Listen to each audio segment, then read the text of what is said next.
की थी। जैसे ही यान कमरे में जाती है, बेड खाली था, च्यू वहां नहीं था। ये देखते ही यान के होश उड़ जाते हैं। उसके दिमाग में बस एक ही नाम गूंजता है, गीजियो, च्यू का बड़ा भाई।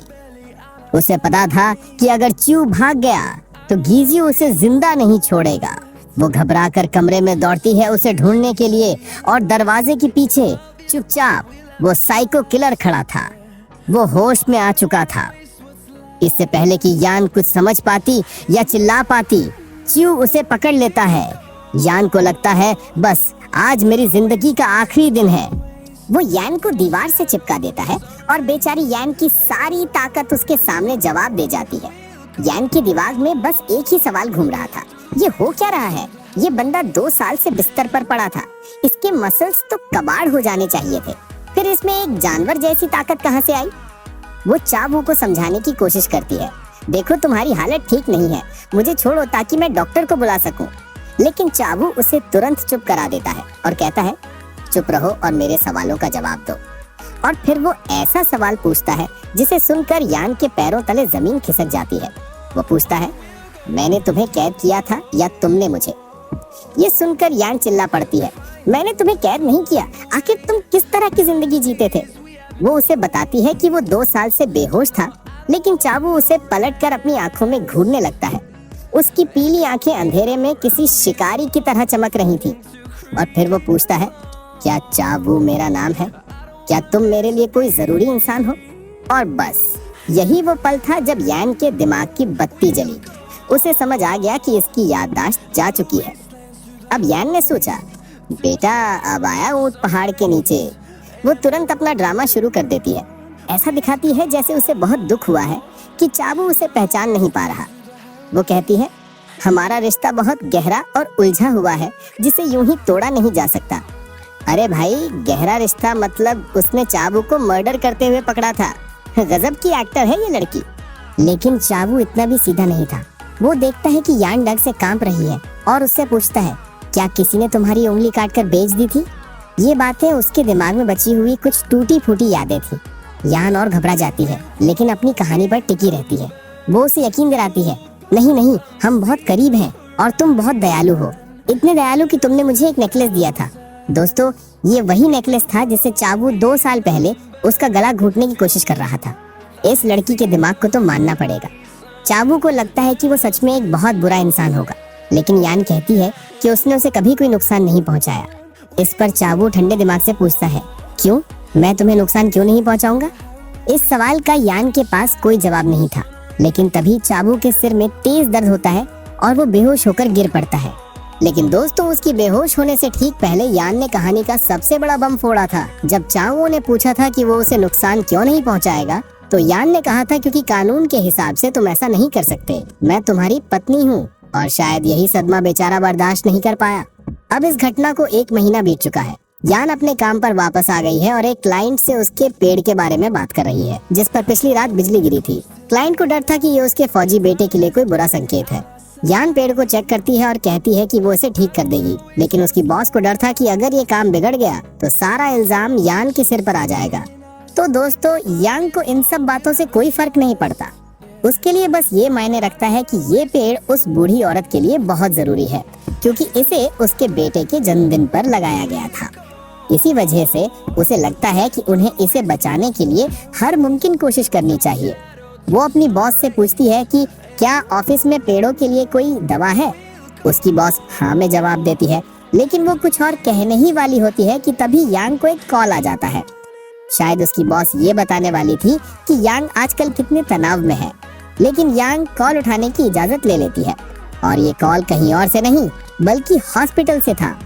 कॉलर उसे बताता है कि उन्हें नहीं पता कि चावू दोबारा कब जागेगा। ये सुनकर यांग शिकायत करती है कि कैसे उस रात उसने उसे दबोच लिया था। डॉक्टर बताता है कि भले ही चावू 2 साल की लंबी नींद के बाद उस दिन जागा था, लेकिन वो ये नहीं बता सकते कि वो अगली बार कब जागेगा। डॉक्टर यांग को बताता है कि चावू की रिकवरी बहुत तेज हुई है, लेकिन उसमें हाइपरसोम्निया नाम की एक दुर्लभ बीमारी के लक्षण दिख रहे हैं। इस बीमारी को स्लीपिंग ब्यूटी डिजीज के नाम से भी जाना जाता है और सारे टेस्ट करने के बावजूद उन्हें इसका कोई साफ कारण नहीं मिल पाया है। उन्होंने ये भी नोटिस किया कि भूलने की बीमारी यानी एमनीजिया के अलावा चावू के दिमाग में कोई और गड़बड़ी नहीं है।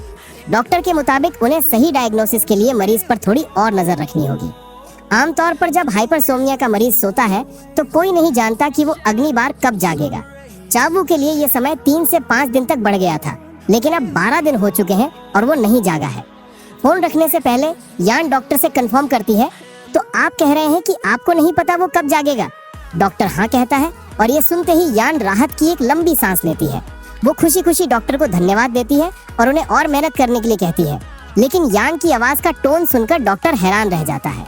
जब यान वापस आती है तो वो उन औरतों से इंतजार करवाने के लिए माफी मांगती है और पूरे जोश के साथ उस पेड़ को बचाने की कसम खाती है। उसके शब्द उस बूढ़ी औरत को उम्मीद देते हैं और उसकी बॉस को भी पता चल जाता है कि यान ने अपनी परेशानियां सुलझा ली हैं। दूसरी तरफ डॉक्टर अभी भी यान के जवाब से हैरान था। उसे लगता है कि यान ने ऐसा इसलिए किया क्योंकि वो बहुत ज्यादा स्ट्रेस में है और उसकी भावनाएं अस्थिर हैं। तभी डॉक्टर को याद आता है कि वो ये बताना तो भूल ही गया कि स्लीपिंग ब्यूटी डिजीज के साथ अजीब व्यवहार, ज्यादा खाना, गुस्सा और हाइपरसेक्सुअलिटी जैसे साइड इफेक्ट्स भी आते हैं। लेकिन वो उसे वापस कॉल करने के बजाय ये सोचकर बात को टाल देता है कि जब पता ही नहीं कि चावू कब जागेगा तो बाद में बता देगा। लंच पर जाते हुए डॉक्टर गिजियो के बारे में सोचता है कि वो अपने छोटे भाई के लिए कितना परेशान होगा। अगर उसके बस में होता तो वो चावू को बेहतर सुविधाओं वाले एक बड़े हॉस्पिटल में शिफ्ट कर देते। लेकिन जो भी हो, अभी तो चावू को वापस यान के घर ले जाया जा रहा है। डॉक्टर के लिए जरूरी बात बस अपना पैसा लेना और जो कहा गया है वो करना है। लेकिन एक बात डॉक्टर को परेशान कर रही थी।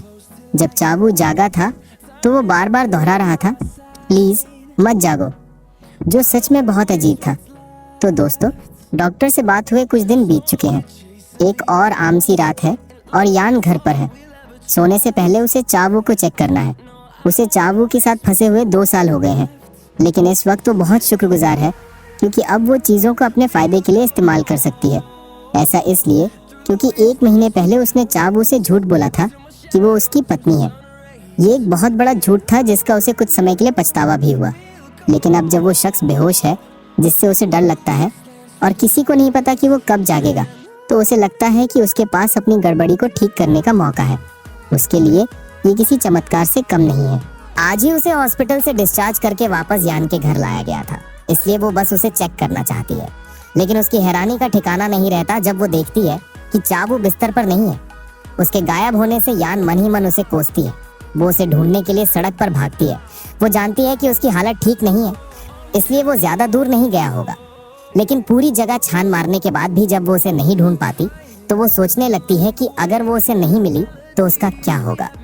पिछली रात के ड्रामे के बाद यान की सुबह और भी ज्यादा खौफनाक होने वाली थी। जैसे ही उसकी नजरें जमीन पर पड़े खून के एक लंबे निशान पर पड़ती हैं, एक पल के लिए उसकी धड़कनें ही रुक जाती हैं। कांपते हुए दिल से जब वो उस निशान का पीछा करती है तो सामने का नजारा देखकर उसके होश उड़ जाते हैं। सामने चावू खड़ा था और उसके हाथ में था एक मरा हुआ मुर्गा जिसे उसने बेरहमी से मार डाला था। उसकी आंखों में एक अजीब सी ठंडक और जंगलीपन था जिसे देखकर यान के कदम अपने आप पीछे हटने लगते हैं। लेकिन भागने से पहले वो खुद को संभालती है और सोचती है कि इस मुसीबत को वापस घर कैसे ले जाया जाए। हिम्मत जुटाकर यान उससे पूछती है, तुम यहाँ बाहर क्या कर रहे हो? तुम तो ठीक से चल भी नहीं सकते। फिर वो उसे मुर्गा नीचे रखने को कहती है, लेकिन चावू की तरफ से कोई जवाब नहीं आता। जब यान थोड़ा और जोर देती है तो उसे एहसास होता है कि चावू ने उस मुर्गे को अपने दांतों से फाड़ा है। ये देखकर उसे घिन आने लगती है और वो उल्टी करने ही वाली होती है कि तभी चावू की आवाज आती है। तुम कहाँ थी? वो पूछता है। जब मैं जागा तो मुझे सिर्फ तुम्हारा चेहरा याद था। दरवाजा नहीं खुला तो मैंने उसे तोड़ दिया तुम्हें ढूंढने के लिए। ये सुनते ही यान के पैरों तले जमीन खिसक जाती है। उसे यकीन हो जाता है कि चावू को वो याद है और अब उसकी जान और भी बड़े खतरे में है। लेकिन तभी उसके दिमाग की बत्ती जलती है। वो फैसला करती है कि वो चावू की याददाश्त खोने का फायदा उठाएगी। अब यान अपना सबसे बड़ा दांव खेलती है। पत्नी वाली कहानी से पलटकर वो उसे बताती है कि वो उसकी डॉक्टर है जो उसका ख्याल रख रही है। आखिरकार वो पेड़ों की डॉक्टर तो है ही। वो चावू को समझाने की कोशिश करती है, देखो तुम बहुत लंबे समय तक बेहोश थे, इसलिए तुम्हारा दिमाग अभी स्थिर नहीं है। तुम जो कुछ भी देख या सुन रहे हो वो सब बस एक सपना है, एक भ्रम है। वो अपनी झूठी कहानी को पूरा करते हुए यकीन दिलाती है चिंता मत करो, तुम बस मेरे साथ घर चलो और आराम करो। जब तुम अगली बार जागोगे तो सब कुछ ठीक हो जाएगा। एक पल के लिए तो ऐसा लगता है कि चावू उसकी बातों में आ गया है, क्योंकि वो कहता है, हाँ शायद तुम सही कह रही हो, अगर ये सच होता तो मैं शायद यहाँ खड़ा भी नहीं हो पाता। लेकिन दोस्तों, कहानी में ट्विस्ट तो अब आना था। चावू अचानक कहता है, लेकिन मैं बेहोश था तो पूरे समय अपनी पत्नी के साथ होने के सपने देख रहा था, इसलिए मुझे यकीन है कि मैं कोई सपना नहीं देख रहा हूँ। उसकी आंखों में खतरनाक चमक आती है और वो कहता है, मुझे सब कुछ शीशे की तरह साफ याद है।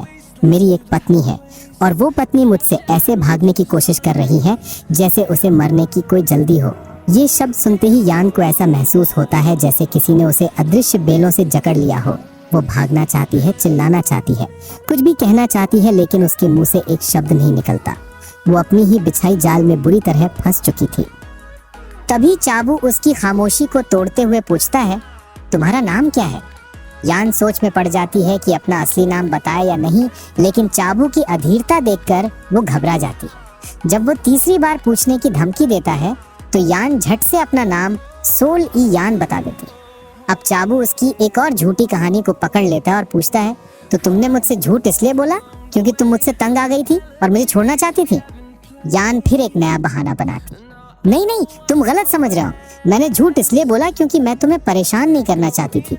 तुम अभी अभी जागे थे और मैं तुम्हें ये बताकर चौंकाना नहीं चाहती थी कि तुम्हारी एक पत्नी है। मैं तो बस तुम्हारा भला सोच रही थी। एक बार फिर ऐसा लगता है कि चाबू उसकी बात मान गया है, लेकिन वो उसे डांटते हुए कहता है, लेकिन तुमने ही तो कहा था कि कानून के हिसाब से हम शादीशुदा हैं, तो क्या तुम अब मुझे छोड़ने की कोशिश कर रही हो? यान की मासूम शक्ल देखकर चाबू को यकीन हो जाता है कि वो सच में उसका पति है। उसे लगता है कि जब यान ने उसे छोड़ने की कोशिश की तो उसका दिमाग खराब हो गया, क्योंकि वो यान से बहुत प्यार करता है। ये सुनकर यान को अंदर ही अंदर गुस्सा तो बहुत आता है, क्योंकि उसे याद है कि इसी आदमी ने उसे मारने की कोशिश की थी, लेकिन वो शुक्र मनाती है कि चाबू को कुछ भी याद नहीं है। फिलहाल उसे लगता है कि पल्ला उसी का भारी है। अब उसका पहला मिशन था चाबू को घर ले जाकर उसके घावों पर मरहम लगाना। लेकिन चाबू पूछता है, क्या तुम्हारा मतलब हमारे नए नए शादी वाले घर से है?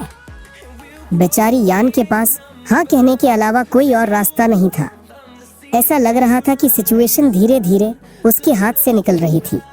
खैर, जैसे तैसे यान चावू को एक ठेले पर बिठाकर घर तक घसीट कर लाती है और बुरी तरह थक जाती है। चावू उसे थका हुआ देखकर कहता है कि वो खुद चल सकता था। यान बहाना बनाती है कि वो उसे चलने नहीं दे सकती थी क्योंकि उसके शरीर पर बहुत सारे घाव थे, लेकिन असली वजह तो ये थी कि अगर चावू को कुछ हो जाता तो उसका भाई सारा इल्जाम यान पर ही डालता। खैर, यान चावू को नहाकर कपड़े बदलने के लिए कहती है और खुद फर्स्ट एड बॉक्स लेने चली जाती है। कुछ ही मिनटों में दोनों उसके बिस्तर पर बैठे थे और यान उसके घावों पर मरहम लगा रही थी। यान को पता था कि चावू को बहुत दर्द हो रहा है, लेकिन उसे उस पर जरा भी तरस नहीं आ रहा था। अचानक यान ऊपर देखती है और दोनों की आंखें मिलती हैं, जिससे वो तुरंत नजरें झुका लेती है। वो खुद से पूछती है, ये मुझे ऐसे क्यों घूर रहा है? उसे ऐसा लग रहा था जैसे कोई शिकारी अपने शिकार को देख रहा हो। उसे याद आता है कि ये कातिल है और उसे दर्द हो या ना हो, इससे उसे कोई फर्क नहीं पड़ना चाहिए। उसका बस एक ही मकसद था, जल्दी से ये काम खत्म करना। जैसे ही उसका काम खत्म होता है, यान कहती है कि मैंने फर्स्ट एड कर दिया है, कल मेडिकल टीम आकर तुम्हें ठीक से देख लेगी। वो कहती है कि मैं अब नीचे जा रही हूँ। तो चावू पूछता है, क्यों? यान को उसका सवाल समझ नहीं आता जब तक कि चावू उसे याद नहीं दिलाता, हम पति पत्नी हैं तो हम अलग अलग क्यों सोएंगे? ये सुनते ही यान के तो होश ही उड़ जाते हैं।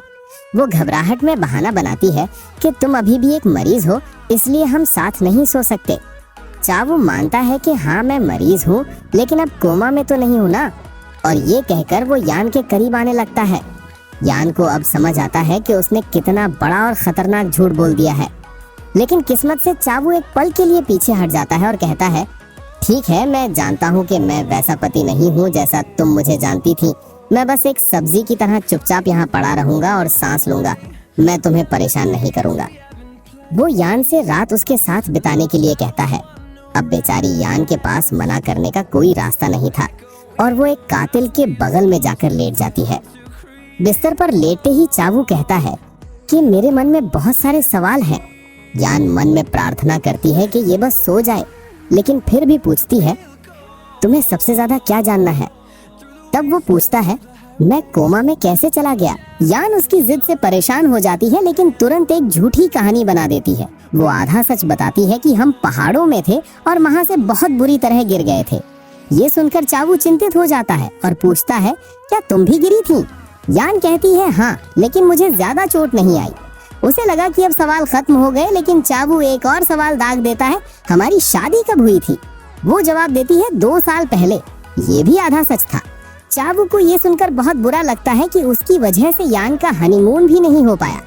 लेकिन चावू का अगला सवाल यान के लिए सबसे मुश्किल था। वो पूछता है, हमने डेटिंग कब शुरू की थी? अब ये एक ऐसा सवाल था जिसका जवाब यान के पास नहीं था। वो जानती थी कि अगर उसने ज्यादा झूठ बोला तो वो पकड़ी जाएगी, इसलिए वो कह देती है, हम मिलते ही शादी कर लिए थे। चावू ये सुनकर चौंक जाता है और पूछता है, क्या हमारा वन नाइट स्टैंड हुआ था? क्या हम पहली ही मुलाकात में इतने करीब आ गए थे कि हमें लगा हम एक दूसरे के लिए बने हैं? ये सवाल सुनकर तो यान शर्म से पानी पानी हो जाती है। चावू को ये मजेदार लगता है कि वो इतनी बोल्ड थी और वो ये सब भूल गया। यान गुस्से में चिल्लाती है कि ऐसा कुछ नहीं हुआ था। तो चावू को लगता है कि जरूर उसी ने यान को पटाया होगा। यान को समझ नहीं आता कि ये बातचीत किस दिशा में जा रही है। उसे डर लगता है कि अब अगला कदम इंटीमेसी का होगा। इस सब से बचने के लिए वो चावू की कहानी को सही मान लेती है, लेकिन एक ट्विस्ट के साथ। वो कहती है कि बेडरूम में हमारी केमिस्ट्री अच्छी नहीं थी। चावू हैरान रह जाता है। अब यान को उसे ये झूठ बोलना पड़ता है कि उनका इंटीमेट मोमेंट वैसा नहीं था जैसा वो सोच रहा था, क्योंकि वे दोनों बहुत अनाड़ी थे। चावू के लिए ये अपनी याददाश्त खोने से भी बड़ा सदमा था। वो पूछता है कि उससे गलती कहाँ हुई। यान अपनी पूरी जिंदगी का ज्ञान लगाकर एक ऐसा बहाना बनाती है जिसे सुनकर चावू के होश उड़ जाते हैं। वो कहती है, तुम लगभग नपुंसक हो और मुझे ये पसंद है। जैसा उसने सोचा था, ये झूठ चावू के आत्मविश्वास को चकनाचूर कर देता है और वो सोचने पर मजबूर हो जाता है कि क्या वो सच में इतना सीधा साधा है जैसा यान कह रही है। अब जब चावू का मूड पूरी तरह खराब हो चुका था, तो यान उसे सोने के लिए कहती है। जैसे ही उसे लगता है कि चावू सो गया है, वो प्रार्थना करना शुरू करती है कि हे भगवान, ये शैतान बस गहरी नींद में सो जाए और कभी ना उठे। लेकिन भाई, उसकी किस्मत ही खराब थी। चावू सोया नहीं था और फिर से अपनी पहली रात के बारे में पूछने लगता है। ये तो यान के लिए सोने पे सुहागा था। वो इस मौके का फायदा उठाकर उसे और भी बुरा महसूस कराती है। अगली सुबह जब कमरे में सूरज की किरणें आती हैं, तो यान की नींद खुलती है। वो धीरे से अपनी आंखें खोलती है, लेकिन सामने जो वो देखती है उससे उसके होश उड़ जाते हैं। उसकी कोई भी प्रार्थना काम नहीं आई थी। चावू जागा हुआ था और बड़े आराम से यान से पूछता है कि क्या तुम अच्छे से सोई? ये देखते ही यान बिस्तर से उछलकर जोर से चीख पड़ती है। उसे याद आता है कि चावू को तो हाइपरसोम्निया है, यानी जरूरत से ज्यादा सोने की बीमारी है। तो फिर ये जागा हुआ कैसे है? वो फौरन डॉक्टर को फोन करती है। डॉक्टर आकर चावू के कुछ टेस्ट करता है और कहता है कि अभी कुछ भी कहना जल्दबाजी होगी, हो सकता है मरीज कभी भी वापस सो जाए। लेकिन यान को बस एक ही बात समझ आती है कि चावू कल फिर से जाग सकता है। डॉक्टर को लगता है कि शायद किसी चीज ने चावू को जागने के लिए ट्रिगर किया है। और तब चावू कहता है, शायद अपनी पत्नी के साथ सोने से मैं जाग गया। और भाई लोग, यहाँ आता है कहानी में असली ट्विस्ट। डॉक्टर इस बात को कैजुअली नोट करता है और फिर वो कहता है, जिसे सुनकर यान के पैरों तले जमीन खिसक जाती है। डॉक्टर सजेस्ट करता है कि उन्हें एक साथ सोना जारी रखना चाहिए ताकि वो सिचुएशन को मॉनिटर कर सके। लो भाई, यान ने जो गड्ढा खोदा था, अब वो उसी में बुरी तरह फंस चुकी थी। कुछ घंटों बाद यान अपनी बॉस चू जा को पिछले 2 साल की पूरी कहानी सच सच बता देती है। सब कुछ सुनने के बाद चू जा उस पर गुस्से से बरस पड़ती है। वो पूछती है कि उसने पत्नी वाला झूठ ही क्यों बोला। यान कहती है कि चावू ने जागते ही उस पर हमला कर दिया था, इसलिए उसे कोई बहाना बनाना पड़ा। लेकिन चू जा उसे समझाती है कि जिस पल तुमने कहा कि तुम्हारा उसके साथ एक रोमांटिक रिश्ता है, तुम उसके साथ बुरी तरह से उलझ गई हो। तुमने एक विक्टिम और कातिल के रिश्ते को एक नया नाम दे दिया है और ये तुम्हारी सबसे बड़ी गलती है। गुस्से में चूजा कहती है कि उसे इस मामले में कोई इंटरेस्ट नहीं है, लेकिन यान को अब एक शादीशुदा औरत की तरह ही रहना होगा। चूजा के लिए यान अपने ही हाथों से अपनी जिंदगी बर्बाद कर रही थी। तभी दूर से चा वू की आवाज आती है जो यान को पुकार रहा था। जैसे ही चूजा पीछे मुड़ती है, वो उस शख्स को देखती है जिसके बारे में इतनी बात हो रही थी। उसकी नजरों को देखकर कमरे में एक अजीब सी शांति छा जाती है। यान अपनी बॉस से कहती है कि वो सावधान रहे, लेकिन तभी चूजा कहती है, लो मेरा दामाद आ गया, और खुद को इस झंझट में शामिल कर लेती है, जिसे देखकर यान हैरान रह जाती है। चा वू जब कमरे में देखता है तो उसे पता चलता है कि यान एक ट्री डॉक्टर है। उसे ये सुनकर हैरानी होती है और वो पूछता है कि एक्सीडेंट से पहले वो खुद क्या काम करता था। यान तुरंत एक और झूठ बोलती है कि वो हॉस्पिटल में फूल लगाता था। ये सुनकर चूजा समझ जाती है कि यान ने कैसे मीठी मीठी बातें करके चा वू को अपने जाल में फंसाया है। तभी चा वू चूजा को सासू माँ कहकर बुलाता है, जिसे सुनकर दोनों औरतें शॉक हो जाती हैं। यान उसे समझाती है कि ये उसकी सास नहीं बल्कि हॉस्पिटल की एक स्टाफ है जो उसे प्यार से दामाद बुलाती है। ये सुनकर चा वू चूजा से माफी मांगता है ताकि वो उस पर अच्छा इंप्रेशन बना सके। वो चूजा को विश्वास दिलाता है कि वो वैसा ही पति बनने की कोशिश करेगा जैसी यान उसे याद करती है। लेकिन फिर वो कहता है, इसमें ज्यादा वक्त नहीं लगेगा क्योंकि डॉक्टर ने कहा है कि जल्द ही मेरे इंस्टिंक्ट्स मुझे वापस वैसा ही बना देंगे जैसा मैं था। ये सुनकर यान डर जाती है और उसे कहती है कि वो जल्दबाजी ना करे वरना उसे चोट लग सकती है। चा वू यान को कहता है कि वो उससे आराम से और कैजुअली बात करे। वो उसके करीब आकर कहता है कि उसके दिमाग में सिर्फ यान का चेहरा है और कुछ नहीं। अगर वो उसका चेहरा भी भूल गया तो वो एक बहुत बुरा पति कहलाएगा।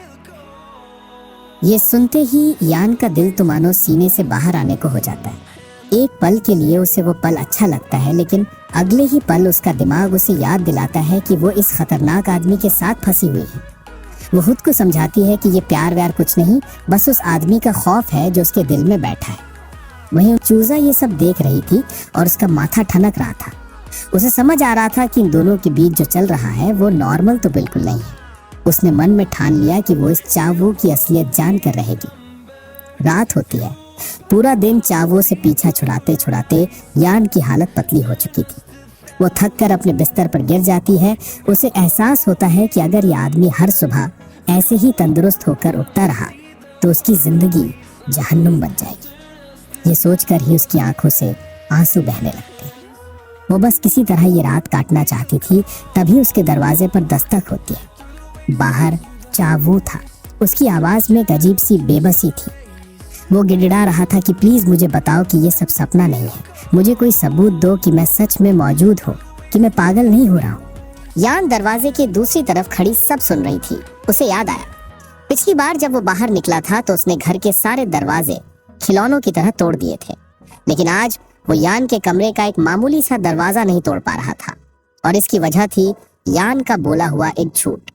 उसने चा वू से कहा था कि वो एक बहुत ही दयालु, शरीफ और नरम दिल इंसान था, और यही झूठ आज उसे रोक रहा था। यान को इस बात पर खुश होना चाहिए था कि उसका झूठ काम कर गया, लेकिन उसके दिल में एक अजीब सी बेचैनी थी, एक तरह का तरस। उसने बहाना बनाया, मैं अभी नहा कर निकली हूँ, अभी बात करने का सही समय नहीं है। चा वू मान गया और बोला, ठीक है, मैं भी नहाने जा रहा हूँ, तुम अपना ख्याल रखना। उसके जाने से पहले कहे गए ये शब्द यान को अजीब लगे, जैसे वो कहीं बहुत दूर जा रहा हो, लेकिन उसने ज्यादा ध्यान नहीं दिया और सोने चली गई। उस रात के बाद चा वू पूरे एक हफ्ते तक गहरी नींद में सोता रहा। यान के लिए यह हफ्ता किसी जन्नत से कम नहीं था। उसकी जिंदगी में वापस वही शांति लौट आई थी। वो चूजा के साथ बैठकर लंच प्लान कर रही थी, खुश थी कि सब नॉर्मल हो गया है। लेकिन दोस्तों, कहानी में खतरा हमेशा कोने में छिपा रहता है। एक रात यान एक ऐसा भयानक सपना देखती है कि उसकी चीख निकल जाती है और वो हड़बड़ाकर उठ बैठती है। चूजा दौड़कर उसके कमरे में आती है, लेकिन यान उसे ये कहकर टाल देती है कि बस एक बुरा सपना था। अगले दिन यान का मन किसी काम में नहीं लग रहा था। उसे उस पेड़ की चिंता हो रही थी जिसे एक दुकानदार नुकसान पहुंचा रहा था। चूजा ने उसे रोकने की बहुत कोशिश की, लेकिन यान नहीं मानी। उसके अंदर एक अजीब सी बेचैनी थी। शहर पहुंचकर वो सीधे उस दुकानदार से भिड़ जाती है। वो उस पर पेड़ को मारने की कोशिश करने का आरोप लगाती है। बहस बढ़ जाती है। और दुकानदार उसे धमकाता है। सब जानते हैं कि तुमने ही स्कूल के प्रिंसिपल की पोल खोली थी। अगर ऐसी हरकतें करती रही तो तुम्हारा हॉस्पिटल बंद हो जाएगा। ये सुनकर यान इमोशनल हो जाती है। उसकी आंखों में आंसू आ जाते हैं। वो कहती है, मुझे पता है मेरा हॉस्पिटल बंद हो सकता है, लेकिन मैं चुप नहीं रह सकती। कोई तो इन पेड़ों के लिए लड़ेगा। शायद इसीलिए उन पेड़ों में यान को अपना बचपन नजर आता था। एक अकेली लाचार लड़की जो बस अपनी जड़ों के सहारे जिंदा रहने की कोशिश कर रही थी। वो दिन बहुत भारी था। रात को जब यान घर लौटी तो घर की खामोशी उसे खाए जा रही थी। चावू के सोने के बाद का एक हफ्ता जो उसे शांतिपूर्ण लगा था, आज उसे चुभने वाला सन्नाटा लग रहा था। तभी उसे ऊपर के फ्लोर से एक आवाज आई। वो भागकर देखने गई। चावू अभी भी सो रहा था, लेकिन वो रो रहा था। सोते हुए उसके गालों पर आंसू बह रहे थे। ये देखकर यान हैरान रह गई। पहले तो उसे लगा कि शायद ये उसके बुरे कर्मों का फल है, लेकिन तभी चावू नींद में बुदबुदाया, कोई मुझे छुपा लो। और बस उसी एक पल में यान का दिल पिघल गया। चूजा की कही बातें उसके कानों में गूंजने लगी कि चावू कितना हैंडसम है, लेकिन इस वक्त वो यान को किसी शिकारी से डरकर भागते हुए हिरण जैसा लग रहा था। उससे रहा नहीं गया। वो उसके पास बैठी, उसके आंसू पोंछे और धीरे से बोली, मत रो, रोने से कुछ नहीं होता। वो उसे बताने लगी कि कैसे बचपन में जब वो रोती थी तो कोई नहीं सुनता था। वो उसे उस पेड़ के बारे में बताने लगी जिसकी मिट्टी आज नमकीन लग रही थी। तुम भी उस पेड़ की तरह लग रहे हो, उसने कहा। यान को पता था कि वो जो करने जा रही है वो एक बहुत बड़ी गलती है, लेकिन फिर भी वो उस बिस्तर पर चावू के बगल में लेट गई। सोने से पहले उसने धीरे से कहा, आज मेरा जन्मदिन है और आज मैं भी रोना चाहती थी। अगली सुबह जैसा कि डॉक्टर ने कहा था, चावू जाग गया। चावू की आंख खुलती है। पहले तो उसे सब धुंधला लगता है, फिर उसे अपने बगल में सोती हुई यान दिखती है। वो बस उसे देखता रह जाता है। उसके दिमाग में बस यही था, ये एक डॉक्टर है, मेरी पत्नी है और इकलौता चेहरा है जो मुझे याद है। उसे पिछले कुछ दिनों के पल याद आते हैं। वो समझ नहीं पा रहा था कि यान उससे दूर क्यों भागती है, उसकी मुस्कुराहट में अजीब सी झिझक क्यों होती है और घर में उनकी शादी की एक भी तस्वीर क्यों नहीं है। जब यान की आंख खुलती है तो वो चावू को देखकर पहले की तरह चीखती नहीं है। चावू भी समझ जाता है कि कुछ तो बदला है। वो उससे पूछता है कि वो कितने दिन से सो रहा था। यान बताती है, कल 8वां दिन था। ये सुनकर चावू मुस्कुराता है और कहता है, तो अब मेरी सुबह तुम्हारे कंट्रोल में है। कहानी में ट्विस्ट तब आता है जब वो एक मीटिंग के लिए जाते हैं और यही एंट्री होती है कहानी के एक और विलन की, जो यून। ये आदमी यान का पुराना बॉस था और उसे बुरी तरह स्टॉक करता था, यानी उसका पीछा करता था। उसे सालों बाद देखकर यान के होश उड़ जाते हैं। जो यून उसे देखकर मुस्कुराता है, लेकिन उसकी मुस्कुराहट में जहर था। जब उसका क्रीपी चेला यान को छूने की कोशिश करता है तो यान डरकर सीधा चावू की बाहों में चली जाती है। चावू को गुस्सा आ जाता है। वो यान से पूछता है कि क्या ये आदमी उसका कोई दोस्त है जिसे वो भूल गया है। यान मना कर देती है। जो यून हैरानी से पूछता है, ये आदमी कौन है? और इससे पहले कि यान कुछ कह पाती, चावू खुद ही बोल पड़ता है, मैं यान का पति हूँ। ये सुनकर जो यून का दिमाग खराब हो जाता है। वो चीखने लगता है, ये नामुमकिन है। यान शादी करने वालों में से नहीं है। वो तो सिर्फ पेड़ों से प्यार करती है। उसे मेरे सिवा और कोई बर्दाश्त नहीं कर सकता। उसकी ये बातें सुनकर यान को उस पर घिन आती है। वो मजबूती से जवाब देती है, मैं अब वो नहीं रही जिसे तुम जानते थे। मेरी शादी हो चुकी है, मेरा अपना हॉस्पिटल है और मैं अब तुम्हारी पहुंच से बहुत दूर हूँ। लेकिन जो यून यकीन करने को तैयार नहीं था। वो मैरिज सर्टिफिकेट की मांग करने लगता है। बात बढ़ती देख चावू बीच में आता है और जो यून को धमकी देता है, अगर तुमने अपना मुंह बंद नहीं किया तो मैं तुम्हें जान से मार दूंगा। ये सुनकर यान घबरा जाती है। उसे एहसास होता है कि चावू को समाज में लाना अभी बहुत जल्दी था। वो किसी तरह चावू को वहां से खींचकर बाहर ले जाती है। घर वापस आकर यान फैसला करती है कि वो उस वाइट प्रोजेक्ट के कंपटीशन में हिस्सा लेगी, ताकि वो जो यून और अपनी पुरानी कंपनी को सबक सिखा सके। रात में चावू और यान अकेले होते हैं। माहौल थोड़ा अजीब होता है। चावू यान से कहता है कि उसे सिर्फ अच्छी और खूबसूरत चीजें देखनी चाहिए। यान शर्मा जाती है और नहाने जाने का बहाना बनाकर निकलने लगती है। तभी चावू पूछता है, क्या मैं तुम्हारी पीठ धो दूं? यान का दिमाग एक पल के लिए सुन्न हो जाता है। वो चीख पड़ती है। चावू मासूमियत से कहता है, इसमें क्या है, कपल्स तो ऐसा करते ही हैं। यान बहाना बनाती है कि वो बहुत पुराने ख्यालात की है, लेकिन चावू अपनी बातों से उसे घेर लेता है। वो कहता है, तुम्हारे झूठ और मेरी याददाश्त खोने की वजह से मैं वो पति नहीं रहा जो मुझे होना चाहिए। अगर मैं तुम्हारा ख्याल नहीं रखूंगा तो मेरे पति होने का क्या मतलब? यान के पास कोई जवाब नहीं था। चावू की बुद्धिमानी ऐसी सिचुएशन में ही क्यों जागती थी? हार कर यान उसे अपनी पीठ धोने की इजाजत दे देती है। बाथरूम में जब चावू उसकी पीठ धोने वाला होता है तो उसकी नजर यान की पीठ पर एक बड़े निशान यानी स्कार पर पड़ती है। वो पूछता है कि ये कैसे लगा? यान पहले तो टालने की कोशिश करती है, लेकिन फिर धीरे से बताती है, ये निशान मुझे मेरे परिवार ने दिया था। ये सुनते ही चावू का खून खौल उठता है। वो आदमी जो खुद शायद एक खूनी था, किसी और के दिए जख्म को बर्दाश्त नहीं कर पा रहा था। वो गुस्से में कहता है, किसी को मारने का कोई जायज कारण नहीं हो सकता। उसकी बातों में यान के लिए एक अजीब सी फिक्र थी। उसे लगने लगता है कि असली चावू शायद यान के साथ बहुत बुरा बर्ताव करता था। वो सोचता है कि क्या उसने यान को चोट पहुंचाई थी? उस रात यान के मन में फिर से डर बैठ जाता है। उसे याद आता है कि वो एक ऐसे आदमी के साथ है जिसने लगभग उसकी जान ले ली थी।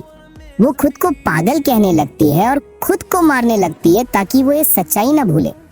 चावो उसे रोकता है और पूछता है कि क्या हुआ? यान उसकी तरफ देखने से भी कतराती है। उसकी इस बेरुखी से चावो को तकलीफ होती है। वो उससे बात करने के लिए गिड़गिड़ाता है, लेकिन यान मुंह फेर लेती है और फिर गुस्से और बेबसी के एक पल में वो यान को काट लेता है। जैसे ही वो ऐसा करता है, उसे अपनी गलती का एहसास होता है। यान डर से कांपते हुए पूछती है, क्या तुम्हें सब याद आ गया? ये सवाल सुनते ही चावू को एहसास होता है कि उसने एक बहुत बड़ी गलती कर दी है। लेकिन यान वही नहीं रुकती। वो फिर से वही सवाल पूछती है, जिससे चावू को गिल्ट महसूस होने लगता है, भले ही उसे पता न हो कि उसने क्या किया। दोनों एक दूसरे को पूरी खामोशी से घूरते रहते हैं। चावू देख सकता था कि यान डर से कांप रही थी, जैसे वो एक मॉन्स्टर को देख रही हो, जबकि यान को पूरा यकीन था कि असली चावू वापस आ गया है। वो सबसे बुरे अंजाम के लिए तैयार थी। लेकिन तभी चावू आखिरकार बोलता है और दावा करता है कि उसने अपनी याददाश्त वापस नहीं पाई है। वो समझाता है कि कुछ सेकंड पहले का उसका बर्ताव इसलिए था क्योंकि उसने अपना आपा खो दिया था और गलती कर बैठा था। वो मानता है कि ये उसकी गलती है, उससे माफी मांगता है और ऐलान करता है कि वो खुद को सजा देगा और आज रात दूसरे कमरे में सोएगा। वो ब्रेकफास्ट छोड़ने या 1-2 महीने सोने का भी प्लान बनाता है, बस यान को बेहतर महसूस कराने के लिए। ये यान के लिए अच्छी खबर थी ना, तो फिर वो उसे जाते हुए पुकार क्यों रही है? इस लड़की को समझना सच में नामुमकिन है। आखिर में वो बिस्तर से उठकर उसके पीछे जाती है, उसे रोकने के लिए, जबकि वो पहले ही अपना मन बना चुका था। फिर भी चावू उसे रोकता है और चेतावनी देता है कि उसका वहीं रहना बेहतर है, क्योंकि अगर उसने यान की खुशबू महसूस कर ली तो उनका अलग कमरों में सोना बेकार हो जाएगा। उसकी आवाज में दर्द था और उसकी आंखों में आंसू आने वाले थे जब उसने ये रिक्वेस्ट की, और यान देख सकती थी कि वो अपने फैसले पर अटल है। इसलिए वो उसे 2nd फ्लोर पर सोने की सलाह देती है, यहाँ नहीं। खासकर इसलिए क्योंकि वो थोड़ी देर सोने का प्लान बना रहा है। इससे पहले कि वो कुछ और कह पाती, वो कमरे का दरवाजा जोर से बंद कर देता है और यान अकेले सोचने लगती है कि वो इस तरह कैसे जिएगी। आखिर में इसी तरह चावू तीसरी बार लंबी नींद में चला गया। कई दिन बीत जाते हैं। एक छोटा लड़का कीड़ों के बारे में किताब पढ़ते हुए यान के ट्री हॉस्पिटल की तरफ बढ़ता है। जब वो पढ़ता हुआ कंपाउंड में आगे बढ़ता है तो उसे इस बात का एहसास नहीं होता कि कोई उसका पीछा कर रहा है। कंपाउंड के अंदर यान चुआ का ध्यान हाइडोम प्रोजेक्ट के टूर्नामेंट की पहली घोषणा पर खींचती है। इसमें लिखा था कि वो कंटेस्टेंट्स को इस बात पर जज करेंगे कि वो 30 मीटर लंबे पेड़ को कितनी अच्छी तरह से काट छांट करते हैं। और भाई ट्विस्ट ये था कि उन्हें पेड़ पर बिना सीढ़ी या लिफ्ट ट्रक के चढ़ना होगा। ये सुनकर दोनों लेडीज जोर जोर से हंसने लगती हैं। उन्होंने कभी इतना अजीब कंपटीशन नहीं सुना था। चुआ तो गुस्से में कंप्लेंट करने के लिए कॉल करने ही वाली थी। आखिर एक 30 मीटर का पेड़ 10 मंजिला बिल्डिंग के बराबर होता है। उसे लगता है कि वो इस कंपटीशन से लोगों की जान लेना चाहते हैं। यान उसे रोक लेती है, ये समझाते हुए कि वो शायद कंटेस्टेंट्स की हिम्मत और सहनशीलता एंड्योरेंस टेस्ट करने के लिए ऐसा कर रहे हैं। फिर भी उसे समझ नहीं आता कि वो सीढ़ी या लिफ्ट ट्रक की इजाजत क्यों नहीं दे रहे, जबकि वो किसी सुनसान आइलैंड पर तो है नहीं। वो इस अजीब नियम पर बहस करने में इतने बिजी थे कि उन्होंने छोटे लड़के को छुपकर सुनते हुए नहीं देखा। वो अंदर आने ही वाला था कि उसने एक और कमरा देखा और उसे चेक करने का मन बना लिया। हैरानी की बात यह है कि उसे वहाँ चावू गहरी नींद में मिलता है। उसने उसे पहले कभी नहीं देखा था और उसे चेक करने के लिए दौड़ता है, ये देखते हुए कि वो कितना बड़ा है। वो अभी भी उसे देख ही रहा था कि यान दौड़ती हुई आती है। यान उस लड़के को गुबेक कहकर पुकारती है और पूछती है कि वो कब आया। वो उसे डांटती है कि उसे आते ही आवाज देनी चाहिए थी और उसे कमरे से बाहर ले जाती है, ये कहते हुए कि अंदर खतरा था। जैसे ही वो बाहर निकलते हैं, गुबेक, जो खुद को एक कीड़ा एक्सपर्ट मानता है, चावू के बारे में अपना एनालिसिस शुरू कर देता है। वो कहता है कि चावू शिकार के लिए एक परफेक्ट मजबूत नर है और बहुत ही दुर्लभ यानी रेयर प्रजाति का लगता है। यान उसकी बात काटती है, कहती है कि वो ना तो रेयर है और ना ही खतरनाक, लेकिन गुबेक अपनी बात पर अडिग रहता है। उसके लिए दुनिया के सारे ताकतवर नर खतरनाक ही होते हैं और भाई वो सच से ज्यादा दूर नहीं था। असल में गुबेक एक ऐसा बच्चा था जिसे घर पर ठीक से प्यार और देखभाल नहीं मिली और इसी वजह से उसकी सोच ऐसी हो गई थी। यान उस बच्चे की सीधी सादी सोच को समझाने की कोशिश करती है कि भले ही इंसान जानवर होते हैं लेकिन वो जंगल के बाकी जानवरों जैसे नहीं होते। लेकिन उसकी ये स्पीच तभी बीच में कट जाती है जब उसकी नजर खिड़की पर पड़ती है और उसके होश उड़ जाते हैं। वहां खड़ा था जो युन। यान गुस्से में पूछती है कि वो वहां क्या कर रहा है। जो युन कहता है कि उसने बच्चे को कंपाउंड में आते देखा, इसलिए वो पीछे पीछे चला आया। चावू के आने पर जहां गुबेक ने उसे एक ताकतवर नर कहा था, वहीं जो युन को देखते ही गुबेक नतीजा निकालता है कि ये एक बदमिजाज बर्बाद हो चुका नर है। उसका ये कमेंट जो युन को चुभ जाता है, लेकिन किसी को कोई फर्क नहीं पड़ता।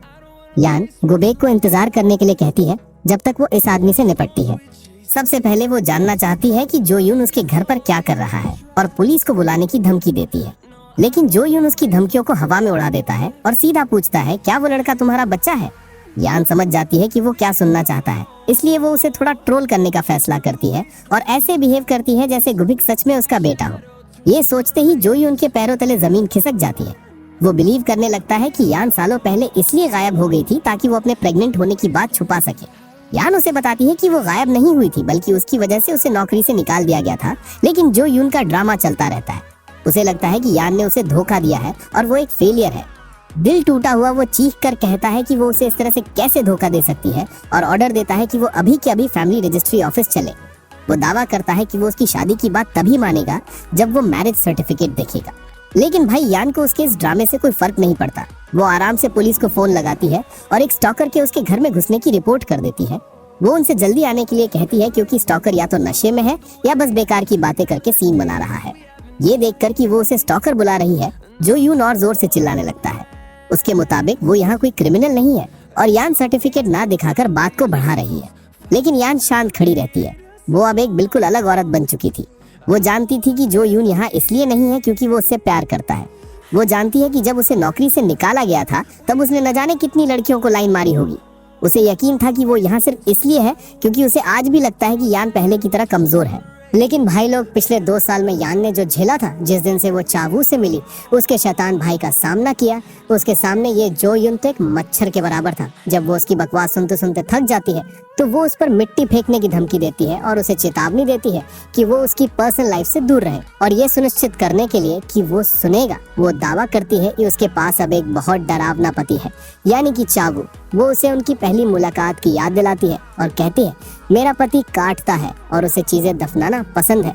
वो चेतावनी देती है कि अगर वो ऐसे ही करता रहा तो उसे नुकसान पहुंचेगा, इसलिए बेहतर है कि वो यहाँ से चला जाए। उस चेतावनी के बाद वो अपने घर लौट जाती है, उसे वहीं सोच में डूबा छोड़कर। जो युन यान के इस नए रूप को नहीं पहचान पा रहा था। उसे तो वो यान याद थी जो आसानी से डर जाती थी और जिसे काबू करना बहुत आसान था। वो सोचता है कि क्या वो इसलिए इतनी हिम्मती हो गई क्योंकि वो कुछ समय उसके साथ नहीं था, या क्योंकि उसने उस पर नजर रखना बंद कर दिया था।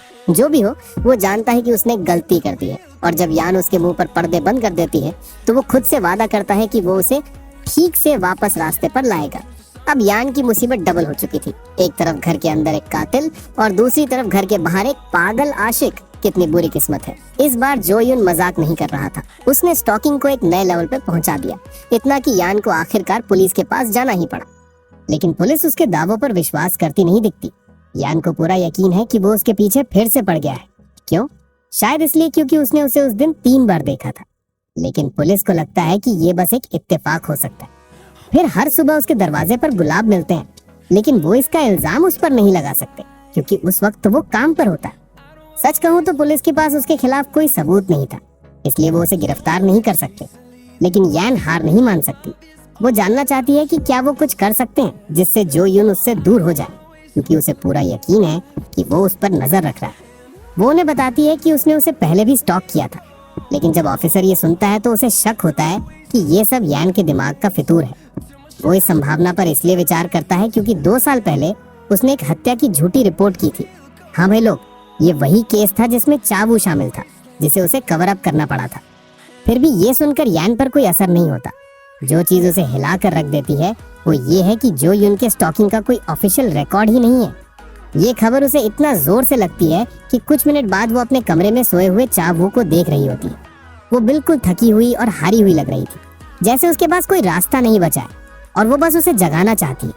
तभी चूहा कमरे में आती है और उसे चेतावनी देती है, अगर तुम उसे जगाना चाहती हो तो उसके जगने के साथ आने वाले बोझ के लिए भी तैयार रहना। वो उसे समझाती है कि अगर वो उसे जगाती है तो उसे कुछ ना कुछ कुर्बान करने के लिए तैयार रहना होगा। वो उसे हमेशा एक कातिल की तरह ट्रीट करके दूर नहीं ढकेल सकती।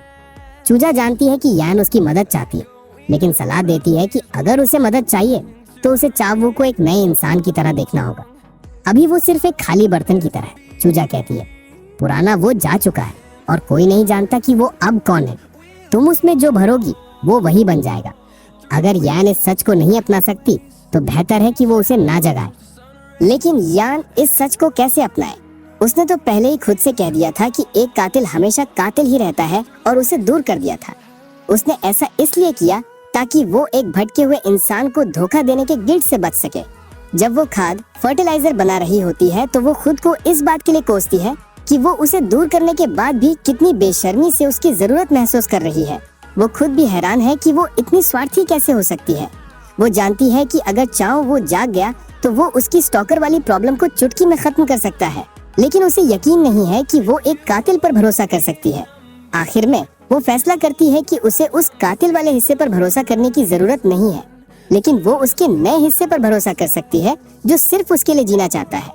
जब तक वो खाद बनाना खत्म करती है तब तक आधी रात हो चुकी होती है। अपने विचारों को सुलझाने के बाद वो जानती है कि उसे क्या करना है।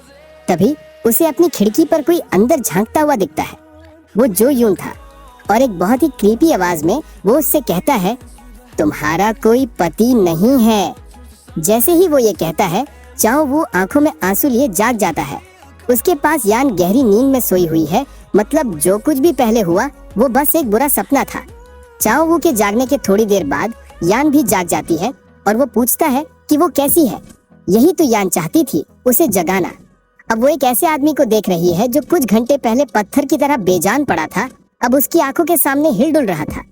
क्योंकि वो जाग गया है, वो जानना चाहता है कि क्या वो आखिरकार आजाद है और सोचता है कि यान दे उसे और डांटा क्यों नहीं।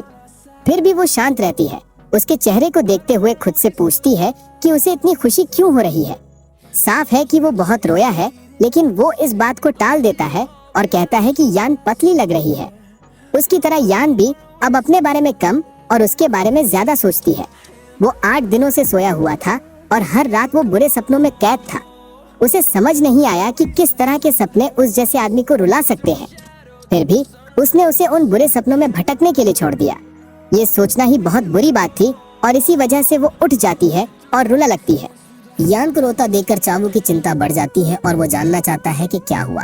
तभी वो पूरी तरह से टूट जाती है और स्टॉकर वाली घटना की हर एक डिटेल बताती है, जिसमें वो कदम भी शामिल थे जो उसने जो यून को पकड़ने की कोशिश में उठाए थे। जो बात उसे सबसे ज्यादा दुख देती है वो ये है कि वो उन सब से बच निकला था। ये सब एकदम से समझना बहुत मुश्किल था, इसलिए चावू ने उसे शांत होने और समझाने को कहा कि उसे कौन परेशान कर रहा है। उसकी आंखों में जोश देखकर यान हैरान रह जाती है और इसी हिम्मत से वो उसे सब कुछ शांत टोन में बता पाती है।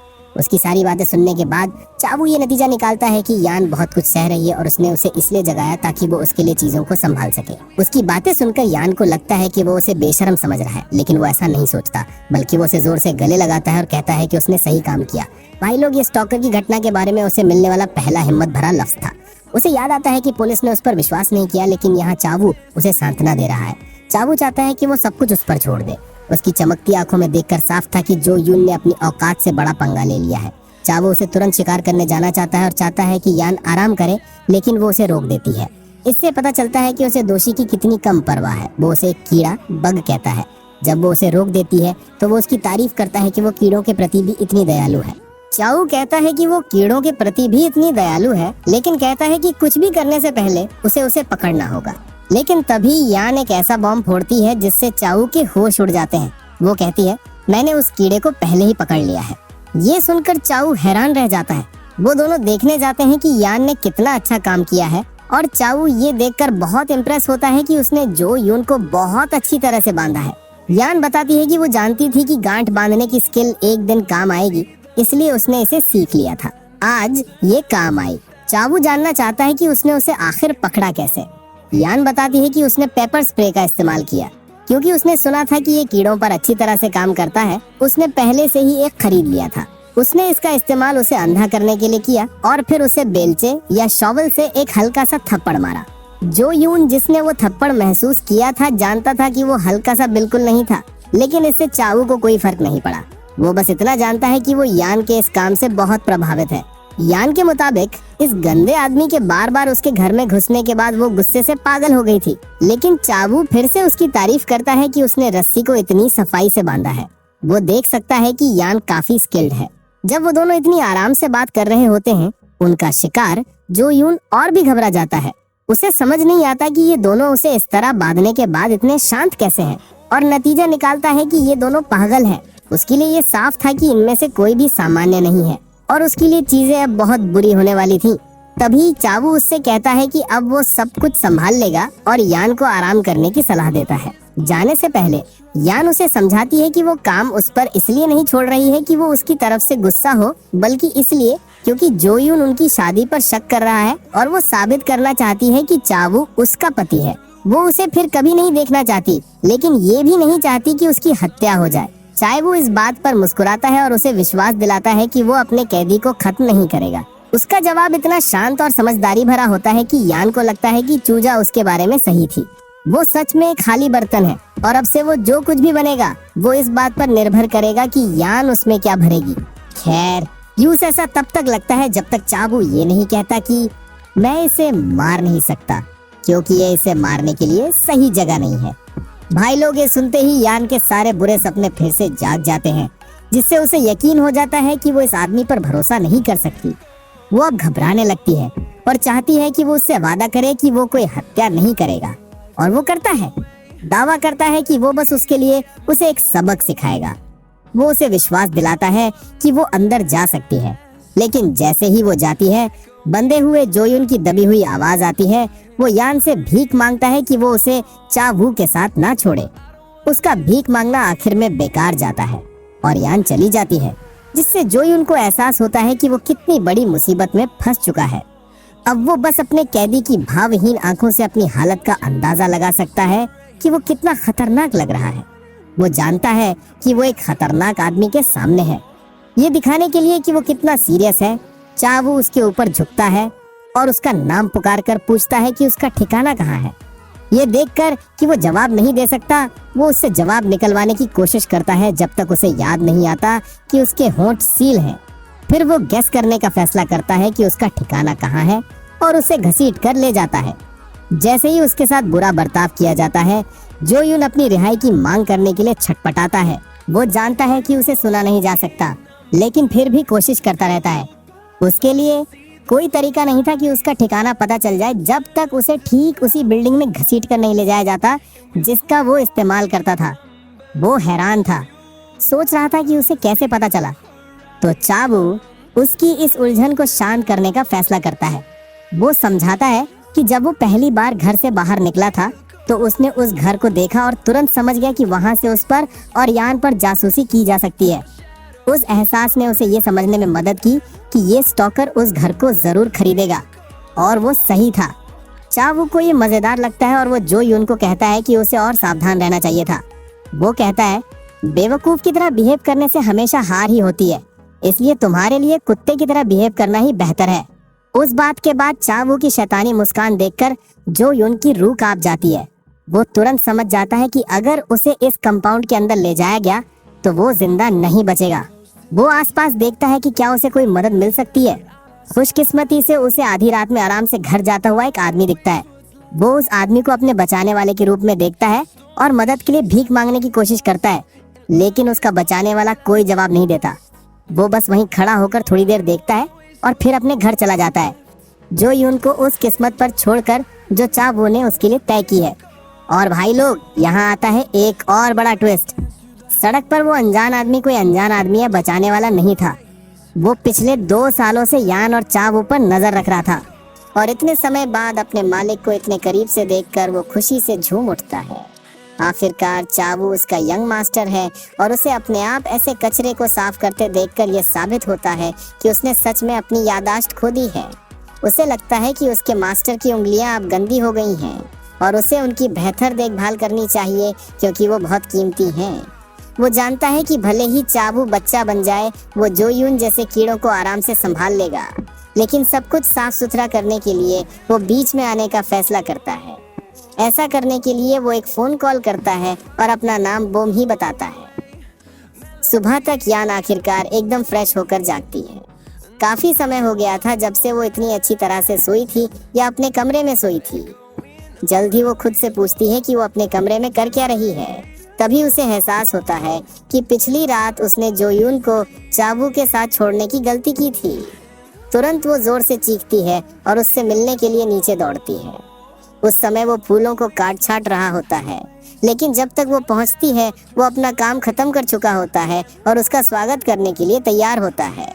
वो उससे उसकी रात के बारे में पूछता है, जिससे यान को लगता है कि पिछला हफ्ता जब डर के मारे उसका खून सूख रहा था वो सब एक झूठ था।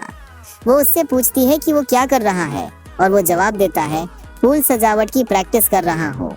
वो जल्द से जल्द काम पर वापस जाना चाहता है, क्योंकि वो अपनी सामान्य जिंदगी में वापस लौटना चाहता है। यान ऐसे बिहेव करती है जैसे सब ठीक है, लेकिन उसे ये देखकर बुरा लगता है कि एक ऐसा इंसान जो कुछ नहीं जानता उसकी हर बात सुनता है और उस पर अमल करता है। पिछली रात की घटना उसे और भी दोषी महसूस कराती है, लेकिन चावू उसके विचारों को तोड़ता है, ये पूछकर कि क्या वो उसके बाल बांध सकता है। यान मना कर देती है, कहती है कि अभी वो ठीक हालत में नहीं है, लेकिन वो उसे बताता है कि वो उसे गलत समझ रही है। वो बस उसके बालों को छूना चाहता है, और आखिरकार वो मान जाती है। जब वो उसके बाल ठीक करने लगता है तो उसे एक समय याद आता है जब उसने किसी औरत को अपने बाल बनवाते देखा था, जबकि उसके पास ऐसा करने के लिए कोई नहीं था। अचानक चावू उसे बीच में रोकता है और बताता है कि जोयून अब उसे कभी परेशान नहीं करेगा। वो उसे विश्वास दिलाता है कि अब वो आराम कर सकती है और उसके बालों को समेटता है, जिससे वो उसके मुताबिक बहुत सुंदर लग रही थी। यान उसकी इस तारीफ पर विश्वास नहीं करती, तो वो आगे कहता है कि उसका चेहरा शायद लोगों को पागल कर देता होगा।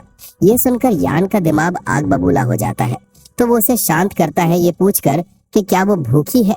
वो भूखी थी और चालू ने पहले ही खाना तैयार कर रखा था, क्योंकि उसे शक था कि जब वो जागेगी तो भूखी होगी। खाना तैयार होने के साथ वो एक जोड़े की तरह डाइनिंग टेबल पर नाश्ता करने बैठते हैं। जब चाबू उससे पूछता है कि दोपहर के लिए उसके क्या प्लान्स हैं, वो उसे बताती है कि वो घर के कुछ काम निपटाएगी जो वो टाल रही थी, जिसमें वो उसकी मदद करने की पेशकश करता है। वो हैरान है कि वो मदद करना चाहता है, लेकिन वो उसे मदद करने देती है, ये सोच कर के वो सही कर रही है या नहीं। वो भी हैरान है कि उसे उसके साथ ये सब करने में इतना आराम महसूस हो रहा है, जबकि वो आम तौर पर ये सब अकेले करती है। एक सेकंड के लिए वो सोचती है कि क्या वो याददाश्त खोने से पहले घर का काम करता था। ऐसा इसलिए है क्योंकि वो ये सब बहुत नेचुरली कर रहा है, लेकिन फिर वो नतीजा निकालती है कि वो उसे उस समय घर का काम करते हुए इमेजिन नहीं कर सकती। वो नहीं बता सकती कि उसके अंदर पुराने चाबू का कितना हिस्सा बचा है। इस दौरान वो अपनी ही सोच में डूबा है। वो नहीं बता सकता कि क्या यान सच में उसकी परवाह करती थी जब वो वेजिटेटिव स्टेट में था। भले ही वो ना करती हो, वो उसके कोमल स्पर्श और तीखी नजर को महसूस करने के लिए डिटरमिन्ड है। अचानक उसे जिज्ञासा होती है। वो फूल तोड़ता है और पूछता है कि क्या उसने कभी फूल का रस चूसा है। जब वो दावा करती है कि उसने बचपन में कुछ बार कोशिश की है, तो वो चाहता है कि वो उसे दिखाए कि ये कैसे किया जाता है। वो सब कुछ चूसना चाहता है बिना कुछ छोड़े, और उसे एक फूल देता है ताकि वो उसे जल्दी से सिखा सके। वो उसे चूसती है, लेकिन चाबू को लगता है कि ये काफी नहीं है। वो उसे ये भी बताता है कि इसे सही तरीके से कैसे करना है, और चाहता है कि वो फिर से कोशिश करे। भले ही वो महसूस कर सकती है कि वो उसके साथ खेल रहा है, वो वैसा ही करती है जैसा उसने कहा है, क्योंकि वो उसे मना नहीं कर सकती। जल्द ही उसे एहसास होता है कि वो असल में उसे चिढ़ा रहा है, खासकर इसलिए क्योंकि उसे अपनी हंसी रोकना मुश्किल हो रहा है। वो तुरंत कहती है कि वो इस तरह से नहीं खाती, तो वो जानना चाहता है कि वो कैसे खाती है। वो समझाती है कि वो सिरे को हल्के से काटती है, एक और चीज जो उसे मजेदार लगती है। फिर वो भी कोशिश करता है। और भाई लोग, हम सब जानते हैं कि वो अब फूलों के बारे में बात नहीं कर रहा था। वो एक ऐसे विषय पर चर्चा कर रहा था जो उन्हें पहली बार इंटीमेट होने की तरफ ले जाता है। ये एक ऐसी चीज है जिससे यान बच रही थी, लेकिन वो खुद को रोक नहीं पाती। भले ही वो समझाने की कोशिश करती है कि उनका रिश्ता हमेशा से प्लेटोनिक रहा है, वो उससे अनुरोध करता है कि वो पुराने उसको भूल जाए और इस नए आदमी पर ध्यान दे। यान इस वक्त एक ऐसी लहर का सामना कर रही थी जैसा उसने पहले कभी नहीं किया था, और अगर उसने अपनी सावधानी हटाई तो वो जानती है कि वो उस लहर में बह जाएगी। खुशकिस्मती से उस लहर के टकराने से ठीक पहले वो खुद पर काबू पाती है और झूठ बोलती है कि वो एकदम बुद्धू है। वो उनके पिछले इंटीमेट मोमेंट्स को खराब करने के लिए खुद को दोष देती है। चावू भी उसके साथ खेलता है और पूछता है कि वो उसे कब तक अवॉइड करने का प्लान बना रही है। यान को हैरान करते हुए वो उसे कपड़े पहनाता है और कहता है कि अब से उसे और ज्यादा वफादारी दिखानी होगी। वो दावा करता है कि उसे ये साबित करने के लिए ऐसा करना होगा कि वो सच में शादीशुदा है, और यार्ड को ठीक करने चला जाता है। जाने से पहले वो सलाह देता है कि अगली बार जब वो एक्साइटेड होकर उस पर कूद पड़े तो उसे आज से बेहतर जवाब सोचना होगा। जब वो चला जाता है तो वो शुक्र मनाती है कि वो जिंदा है, जबकि उसके दिमाग में अभी जो हुआ वो घूम रहा था। अपनी जिंदगी में उसने कभी नहीं सोचा था कि वो ऐसा एहसास महसूस करेगी। उसे लगा था कि ऐसी फीलिंग्स उसके लिए बनी ही नहीं है, और उसे समझ नहीं आ रहा था कि अब क्या करे। खैर, वो शायद बाद में कुछ सोच लेगी। लेकिन जब शाम होती है तो वो बिस्तर पर लेटी होती है, इस बात से चिढ़कर कि उसे फिर से चाबू के साथ एक ही कंबल के नीचे लेटना पड़ेगा। वो कभी किसी ऐसे इंसान के साथ एक बिस्तर पर नहीं लेटी थी जिसके साथ वो इंटीमेट हुई हो, और उसे ये एक टॉर्चर जैसा लग रहा था। इस दौरान चाबू बिल्कुल शांत था। सुबह वो उस इंसान से बिल्कुल अलग था जो वो अभी है, जिससे यान को लगता है कि वो शायद कुछ ज्यादा ही सोच रही है। बदकिस्मती से वो उसे इतना घूरती है कि वो उसे पकड़ लेता है, और उसे लगता है कि वो उसे पढ़ने से रोकने की कोशिश कर रही है। वो उसके घूरने को गलत समझता है। उसे लगता है कि वो उसे बुला रही है क्योंकि वो दोनों बिस्तर पर थे। जब आखिरकार यान को समझ आता है तो वो दावा करती है कि वो कुछ नहीं मांग रही, बस इतनी देर तक जागी रही कि उसे नींद नहीं आ रही। अब जब उसने शैतान को जगा ही दिया था तो वो चाहता है कि वो उसे उनकी कुछ पुरानी कहानियां सुनाए, खासकर उनके मिलने की कहानी। ऐसा करने के लिए उसे अपने दिमाग से सब कुछ मिटाना होगा जो सच में हुआ था, लेकिन फिर भी वो उसे पूरी तरह से मिटा नहीं पाती। वो दावा करती है कि वो एक पहाड़ पर मिले थे जहां उसने अपना सामान गिरा दिया था, और वो उसे वापस करने के लिए उसके पीछे भागा था। चावू को ये बहुत क्लासिक लगता है और वो भी मानती है, समझाते हुए कि ये एक बहुत ही ट्रेडिशनल मुलाकात थी। वो जानना चाहता है कि क्या उसने अपना रुमाल गिराया था। असलियत में वो उसकी फेवरेट इलेक्ट्रिक सॉ थी, लेकिन वो दावा करती है कि वो एक कंघी थी। वो दावा करती है कि सब कुछ ऐसे ही शुरू हुआ था, जिसके बाद वो उसे एक अजीब सी नज़र से देखता है।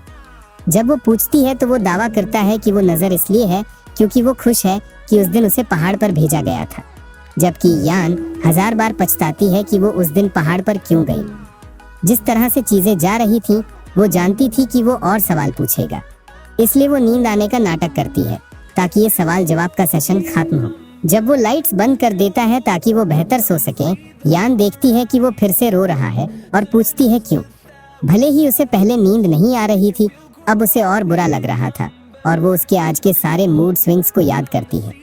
यान नहीं बता सकती कि चाबू क्यों रो रहा है, लेकिन उसे याद आता है कि क्लासिकल म्यूजिक लोगों को अच्छी नींद सोने में मदद कर सकता है, और एक डिस्क लेने के लिए दौड़ती है। वो उसके लिए सही गाना ढूंढने में कामयाब हो जाती है, उसे डाउनलोड करती है और उसके लिए प्ले कर देती है। म्यूजिक उसके बुरे सपने को एक खूबसूरत सपने में बदल देता है, जिसमें उसकी माँ उसे चेलो बजाना सिखा रही थी। उसके शांत सपने से रोना बंद हो जाता है, जिससे यान हैरान हो जाती है क्योंकि उसे लगा था कि ये काम नहीं करेगा, लेकिन वो इतनी शांति से सांस ले रहा था। आज तक यान ने कभी नहीं चाहा कि चाबू इतनी देर तक या इतनी अच्छी नींद सोए। उसे खुद समझ नहीं आ रहा था कि वो क्या कर रही है, लेकिन उसे ये सही लग रहा था, कई दिन बीत जाते हैं और आखिरकार वो दिन आ ही जाता है जिसका सबको इंतजार था। हाइडोम प्रोजेक्ट के पहले राउंड का दिन। माहौल एकदम सीरियस था। कंपटीशन के नियम एक बार फिर से सबके सामने दोहराए जाते हैं। हर टीम को 30 मीटर लंबे पेड़ की छटाई करनी थी और चैलेंज ये था कि इस काम के लिए वो किसी सीढ़ी या लिफ्ट ट्रक का इस्तेमाल नहीं कर सकते थे। जो भी करना था अपने दम पर पेड़ पर चढ़कर करना था। सबसे पहला कॉन्टेस्टेंट था ग्रीन हॉस्पिटल। अब नाम से मत जाना, हॉस्पिटल भले ही बहुत बड़ा ना हो, लेकिन इसके डायरेक्टर्स को हल्के में लेने की गलती कोई नहीं कर सकता था। कहने को तो ये एक फ्रेंडली यानी कि दोस्ती वाला कंपटीशन था, लेकिन जिस तरह से हमारी हीरो हीरोइन यन और ग्रीन हॉस्पिटल का एक डायरेक्टर एक दूसरे को घूर रहे थे ना भाई, आंखों से ही आग निकल रही थी। साफ पता चल रहा था कि यहाँ दोस्ती वोस्ती सब साइड में है और मामला एकदम पर्सनल हो चुका है। यान के लिए ये कंपटीशन जीतना उसकी आन बान और शान का सवाल था, क्योंकि उसे अपने पुराने यानी कि पेरेंट हॉस्पिटल डोंग सेओ 3 हॉस्पिटल का सामना करने से पहले एलिमिनेट होने का तो सवाल ही पैदा नहीं होता। इसी जज्बे के साथ वो अपने टास्क के लिए लगभग तैयार ही थी। मिशन शुरू होने ही वाला था कि अचानक उसे एक झटका लगता है। उसको रियलाइज होता है कि उसकी सबसे जरूरी चीज, उसकी रस्सी, जिसके बिना पेड़ पर चढ़ना नामुमकिन है, वो तो उसके पास है ही नहीं। टेंशन का माहौल बन जाता है। तभी उसकी नजर पड़ती है चाबू पर। और भाई साहब, रस्सी किसके पास थी? चाबू के पास। यान सीधा उसके पास पहुंचती है और पूछती है, ये तुम क्या कर रहे हो मेरी रस्सी के साथ? अब चाबू भी कम नहीं था। वो पलट कर कहता है, ये सवाल तो मुझे तुमसे पूछना चाहिए कि तुम ये क्या करने जा रही हो। यान उससे साफ कहती है कि वो कोई बचपन नहीं कर रही है, वो अपने काम के लिए आई है। चाओ कहता है, मुझे उससे मतलब नहीं है, असली मुद्दा ये है कि तुम खुद को कितने बड़े खतरे में डाल रही हो। यान उसे समझाने की कोशिश करती है, देखो ये कोई खतरे वाली बात नहीं है, मेरे पास मेरे सारे सेफ्टी गियर हैं, सब कुछ अचानक है, चुपचाप मेरी रस्सी मुझे वापस कर दो। लेकिन चाबू मानने को तैयार ही नहीं था, वो साफ इनकार कर देता है। यान उसे बार बार मिन्नतें करती रहती है, प्लीज दे दो, प्लीज दे दो। तभी ग्रीन हॉस्पिटल के एक बुजुर्ग डायरेक्टर अपना टास्क शुरू कर देते हैं। यान उनका इस्तेमाल करते हुए चाबू को समझाती है, देखो उन्हें एक ट्री डॉक्टर के लिए पेड़ पर चढ़ना रोज का काम है, इसके लिए अलग अलग लेवल की ताकत चाहिए होती है। तुम्हें शायद इस काम के बारे में ठीक से पता नहीं है, इसलिए तुम इतना डर रहे हो। वो बेचारी समझा ही रही थी कि तभी एक कांड हो जाता है। वो बुजुर्ग डायरेक्टर ज्यादा ऊपर नहीं चढ़ पाते क्योंकि पेड़ की टहनियां काफी चिकनी और फिसलने वाली थी। उन्हें हार माननी पड़ती है। अब तो मामला ही पलट गया। उनके हारने से यान की सारी दलीलें एकदम गलत साबित हो गई। मौके पे चौका मारते हुए चुहा बीच में आती है और यान को समझाती है कि वो विथड्रॉ कर ले, यानी कंपटीशन से अपना नाम वापस ले ले। वो कहती है, मुझे पता है कि विथड्रॉ करने से हमें कोई पैसा नहीं मिलेगा, लेकिन कम से कम हमारा कोई नुकसान भी तो नहीं होगा। इससे पहले कि किसी को चोट लगे, बेहतर है कि हम पीछे हट जाएं। विथड्रॉ करने का मतलब था सीधा सीधा डिस्क्वालिफिकेशन। लेकिन यान के लिए ये सिर्फ जीत हार की बात नहीं थी। उसको पता था कि पेड़ की टहनियों के साथ छेड़छाड़ हुई है, उनकी हालत ठीक नहीं है, और अगर उसने इसको ऐसे ही छोड़ दिया तो इसका असर आसपास के दूसरे पेड़ों पे भी पड़ेगा। उसकी जिम्मेदारी उसे रोक रही थी। वो जल्द से जल्द इस काम को निपटाना चाहती थी। इसलिए उसने एकदम जोर देकर कहा, मुझे मेरी रस्सी चाहिए, बस। ठीक है, चाबू आखिरकार बोला, मैं तुम्हें रस्सी दूंगा, लेकिन सिर्फ एक शर्त पर, तुम मेरे साथ घर वापस चलोगी। इसके साथ ही वो उसे डांटने लगता है कि वो कितनी लापरवाह है। यान को गुस्सा आ जाता है। उसके लिए ये लापरवाही नहीं थी, ये उसकी जिम्मेदारी थी। वो कहती है, ये कंपटीशन है जिसमें मुझे हिस्सा लेना है और मैं चाहती हूँ कि तुम मेरे रास्ते में आना बंद करो। दोनों के बीच ये नोकझोंक चलती रहती है और गलती से यान के मुंह से निकल जाता है, तुम मुझसे जुबान लड़ा रहे हो। ये सुनते ही दोनों एकदम शांत हो जाते हैं, शॉक्ड। लेकिन इससे भी बड़ा झटका तब लगता है जब चाबू जवाब देता है। वो कहता है, मैं तुमसे जुबान नहीं लड़ा रहा। और फिर वो रस्सी उसके लिए क्लिप करते हुए कहता है, क्या तुमने एक बार भी उस पति के बारे में सोचा है जो नीचे खड़ा अपनी पत्नी का इंतजार कर रहा है? पता चलता है कि वो बस एक्टिंग कर रहा था ताकि यान शांत हो जाए, क्योंकि असलियत में तो वो खुद उसके लिए बहुत ज्यादा डरा हुआ था। चाबू की ये शब्द यान को हिम्मत दे जाते हैं। उसका डर मोटिवेशन में बदल जाता है।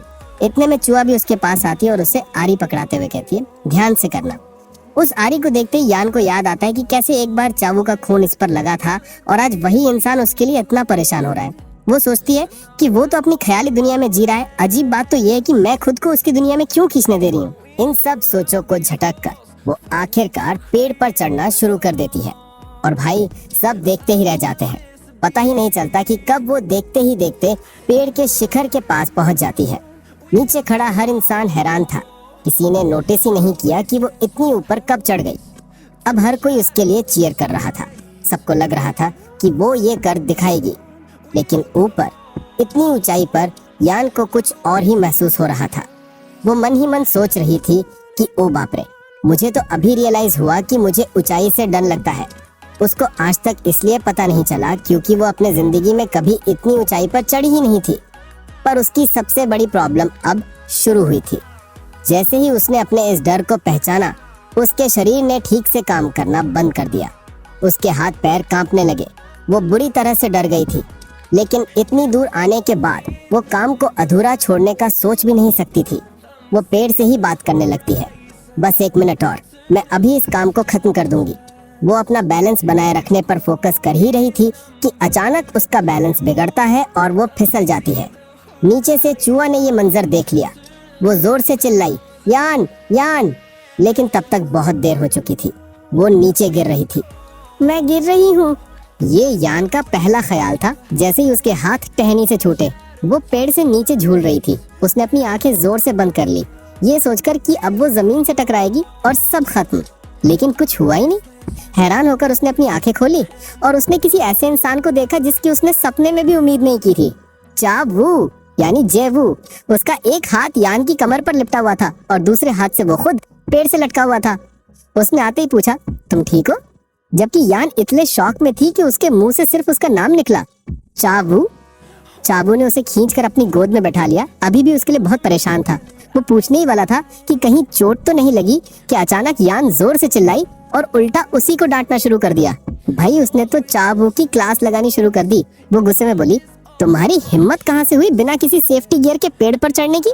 कम से कम मेरे पास तो एक रस्सी बंधी है, अगर मैं गिरती भी तो मरूंगी नहीं। तुम हमेशा इतने एक्सट्रीम क्यों होते हो? लेकिन चाबू को इस डांट से बिल्कुल बुरा नहीं लगा। नहीं भाई, हमारा हीरो तो मुस्कुरा रहा था क्योंकि वो जानता था कि यान गुस्से में इसलिए है क्योंकि वो उसकी परवाह करती है और उसके लिए चिंता में है। उसके कंधे पर अपना सर रखते हुए वो उससे कहता है, गैस करो मैं ऐसा क्यों हूँ?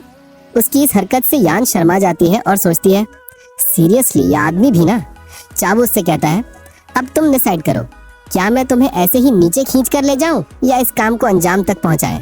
तब अचानक यान को याद आता है कि वो एक कंपटीशन के बीच में है। वो फौरन कहती है, मैं इसे पूरा करूंगी, अब पीछे मुड़ने का कोई सवाल ही नहीं है। चाबू मुस्कुराता है और फिर कहता है, तो फिर मेरी पीठ पर बैठ जाओ। ये सुनकर यान एकदम हैरान रह जाती है। वो उससे कहता है, मैं पेड़ काटूंगा और तुम मुझे डायरेक्शन देना। यान तुरंत मना कर देती है। वो उसके लिए परेशान थी और कहती है, तुम जल्दी से नीचे जाओ। वो कहता है, सब ठीक है, अगर मैं गिर भी गया तो तुम बच जाओगी। उसके ये शब्द सीधा हमारी लड़की के दिल में तीर की तरह लगते हैं। उसका दिल जोर जोर से धड़कने लगता है। वो उससे कस के गले लगा लेती है और कहती है, आइंदा ऐसी बात कभी मत कहना। उसकी आंखों में आंसू थे। वो उसे घुरते हुए कहती है, अगर तुम्हें कुछ भी हुआ ना तो मेरी जिंदगी भी खत्म हो जाएगी, और वैसे भी प्री डॉक्टर मैं हूँ, जाहिर सी बात है आरी चलाने में मैं तुमसे बेहतर हूँ। उस पर चिल्लाते हुए वो कहती है, मजाक करना बंद करो। ये पल शायद चाबू के लिए सबसे खुशी का पल था। वो अपनी मुस्कान रोक ही नहीं पा रहा था ये देखकर कि यान उसे कितनी चिंता में कस के पकड़े हुए है। वो कहता है, ठीक है, जब हम नीचे उतरेंगे तो तुम मुझे इस मजाक की सजा दे देना, लेकिन अभी के लिए मुझे कस के पकड़े रहना। यान अभी भी कंफ्यूज थी कि क्या हो रहा है, लेकिन चाबू उसे पकड़ता है और एक झटके में अपनी पीठ पर बैठा लेता है। वो डर के मारे अपनी आंखें बंद कर लेती है और चीखना शुरू कर देती है। चाबू उससे कहता है, अपने हाथ मेरे गले में डाल लो, और फिर कहता है, मैं जा रहा हूँ। यान बेचारी मासूमियत से पूछती है, कहाँ? और अगले ही पल हम देखते हैं कि चाबू एक टहनी से दूसरी टहनी पर उछलता हुआ पेड़ के ऊपर चढ़ना शुरू कर देता है। वो टॉप पर पहुंच जाता है और यान से कहता है, लो हम पहुंच गए। जब यान कुछ नहीं करती तो वो कहता है, चलो मुझे आरी दो और इंस्ट्रक्शंस देना शुरू करो। यान इस वक्त तक अपने होशो हवास में थी ही नहीं। उसके मुंह से सिर्फ एक ही शब्द निकलता है, क्या? चाबू उसे याद दिलाता है, जैसा तुमने कहा था मैं बस एक अनाड़ी हूँ, इसलिए अब तुम्हें ही मुझे गाइड करना पड़ेगा। यान जानती थी कि इतनी ऊपर आने के बाद चाबू की मदद को ठुकराना बेवकूफी होगी, इसलिए आखिरकार वो मान जाती है। नीचे पेड़ के पास खड़े लोग ये सब देखकर हैरान थे। एक आदमी पेड़ के टॉप की तरफ इशारा करते हुए सबसे कहता है, देखो देखो वो लोग शुरू करने वाले हैं। सब आपस में बात कर रहे थे कि क्या ये सच में मुमकिन है किसी को अपनी पीठ पर उठाकर काम करना, लेकिन उनके दिल में कहीं ना कहीं ये भी था कि ये दोनों मिलकर इस नामुमकिन काम को भी मुमकिन बना देंगे। पेड़ के ऊपर यान अब चाबू को हिम्मत दे रही थी। वो उसे पूरे डायरेक्शन दे रही थी कि क्या करना है। वो उससे कहती है, अपनी ताकत बढ़ाओ और जोर लगाओ। पता नहीं इन शब्दों को सुनकर चाबू के ख्याल कहाँ चले गए थे, शायद कहीं गंदी जगह, क्योंकि उसके कान अचानक से लाल हो जाते हैं। यान के ये शब्द उससे इतना शर्मा देते हैं कि उससे पसीना आने लगता है। यान को इस सब का कोई अंदाजा नहीं था, वो बस चिल्ला चिल्ला कर इंस्ट्रक्शंस दिए जा रही थी। उनका काम लगभग पूरा हो चुका था। उसके और पास झुकते हुए वो कहती है, बस एक आखिरी धक्का दो, और फिर चिल्लाती है, खींच लो बाहर। वो वैसा ही करता है और पेड़ की मोटी टहनी जमीन पर आ गिरती है। नीचे खड़े लोग भी शॉक में थे। उन दोनों ने सच में कर दिखाया, ये तो बिल्कुल फिल्म जैसा लग रहा है। यहाँ तक कि उनकी विरोधी टीम भी उनकी ताकत को मानने पर मजबूर हो गई। अभी भी चावू की पीठ पर बैठे बैठे यान जीत का जश्न मनाना शुरू कर देती है। वो खुशी से हंसती है और उसकी पीठ थपथपाते हुए कहती है, तुम बेस्ट हो। वो उससे पूछती है, ज्यादा मुश्किल तो नहीं हुआ ना? तुम्हारे अंदर इस एरिया में काफी टैलेंट है, तुम्हारी ताकत बहुत अच्छी है और तुम्हारे हाथों का कमाल भी इम्प्रेसिव है। मैं बहुत खुश हुई। लेकिन चावू के दिमाग में कुछ और ही चल रहा था। वो उससे कहता है, तुम्हारे अंदर सिखाने का टैलेंट बहुत अच्छा है, और तो और वो ये भी कहता है, मैं इंतजार नहीं कर पा रहा ये देखने के लिए कि आगे क्या होता है। हमारी मासूम हीरोइन को इस बात का कोई गलत मतलब समझ नहीं आता, और वो सोचती है कि वो सच में उसकी तारीफ कर रहा है और खुशी से मुस्कुराने लगती है। आखिरकार वो मुश्किल टहनी, परेशानी का सबब बनने वाली टहनी हट चुकी थी, और जहाँ से वो गिरी थी वहाँ का घाव भी अब भर जाएगा। जल्द ही नई और सेहतमंद टहनियाँ उगना शुरू हो जाएंगी। और वाइट प्रोजेक्ट के इस पहले टूर्नामेंट की विजेता थी स्प्रूस ट्री हॉस्पिटल की यान।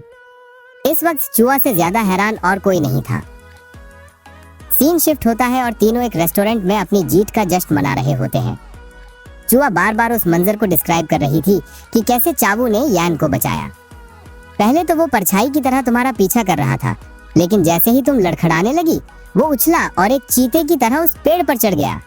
उस पल तो मुझे लगा कि इसका दिमाग खराब हो गया है। यान ये सुनकर हंस रही थी, जबकि चावू का पूरा ध्यान यान को खाना सर्व करने पर था।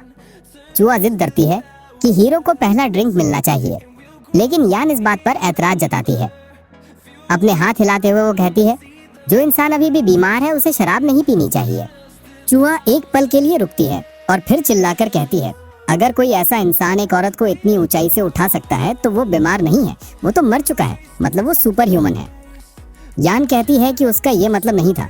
वो असली वजह नहीं बता सकती थी कि उसे डर है कि शराब शायद उसके अंदर के पुराने चावू को ट्रिगर ना कर दे।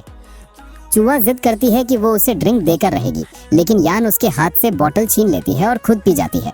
उसकी इस हरकत से चुआ को गुस्सा आ जाता है। वो खड़ी होती है और जोर से टेबल पर हाथ मारती है। आवाज इतनी तेज थी कि सब लोग उनकी तरफ देखने लगते हैं। चुआ यान पर चिल्लाती है, क्या चावू शराब नहीं पी सकता? ऐसी क्या बात है? यान भी बदले में चिल्लाकर कहती है, आज से उसके हिस्से की सारी शराब मैं पीऊंगी।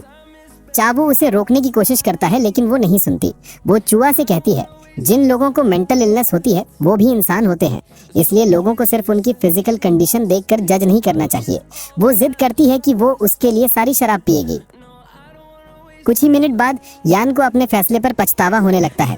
उसे नहीं पता कि वो कहाँ है, और उसे ऐसा महसूस हो रहा था जैसे उसके पैर हवा में तैर रहे हैं। उसे लग रहा था जैसे वो किसी दूसरी दुनिया में एक तैरते हुए बादल पर है। आह, कितना अच्छा लग रहा है। खुशी से हंसते हुए वो उस बादल में और गहराई में घुस जाती है। जबकि वो अपने नशे में मगन थी, चाबू की हालत खराब थी। वो इस नशे में धुत लड़की को अपनी पीठ पर संभालने की पूरी कोशिश कर रहा था। वो बार बार खुशी से अपनी टांगे हिला रही थी, इसलिए वो उसे चेतावनी देता है, संभल कर रहो वरना गिर जाओगी। नशे में धुत यान कंफ्यूज हो जाती है, अपने आसपास के शरीर को महसूस करती है। ये तो सख्त है, तो ये बादल नहीं हो सकता। चाबू उससे पूछता है, कौन सा सपना देख रही थी तुम?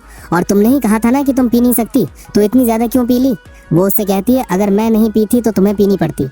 वो जानना चाहता था, क्या तुम सच में इतनी नफरत करती हो जब मैं पीता हूँ? अपनी टांगे फिर से खुशी से हिलाते हुए वो कहती है, हाँ। ये सुनकर वो मुस्कुराए बिना नहीं रह पाता। वो पूछता है, क्या तुम्हें डर है कि मेरे दिमाग के सेल उल्टे सीधे हो जाएंगे? नशे में धुत यान से गलती हो जाती है और वो सच उगल देती है। वो कहती है, मुझे डर है कि तुम्हारी यादें वापस आ जाएंगी। चाबू ये सुनकर शॉक रह जाता है। उसकी आंखें नायकीनी से फैल जाती हैं। वो चलना बंद कर देता है और उससे पूछता है, तुम सच में नहीं चाहती कि मुझे कुछ याद आए? अपने सर को उसकी पीठ पर रखते हुए वो कहती है, हाँ। वो पूछता है, क्या तुम मुझसे डरती थी?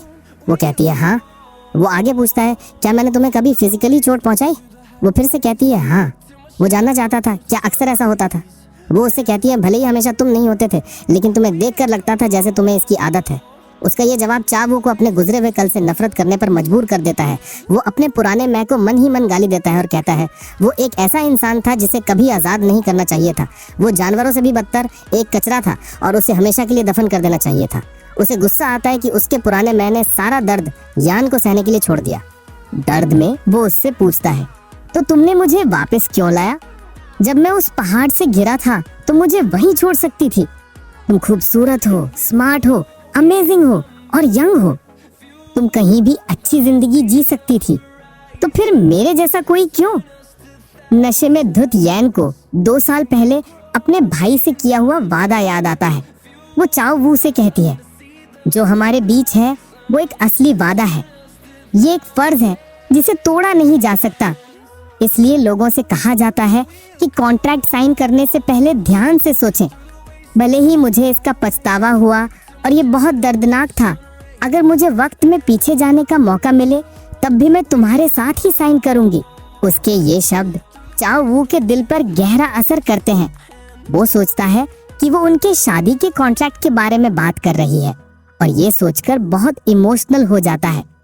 यान के लिए वो इंसान था जो उसकी मदद के लिए 30 मीटर ऊंचे पेड़ पर चढ़ गया था।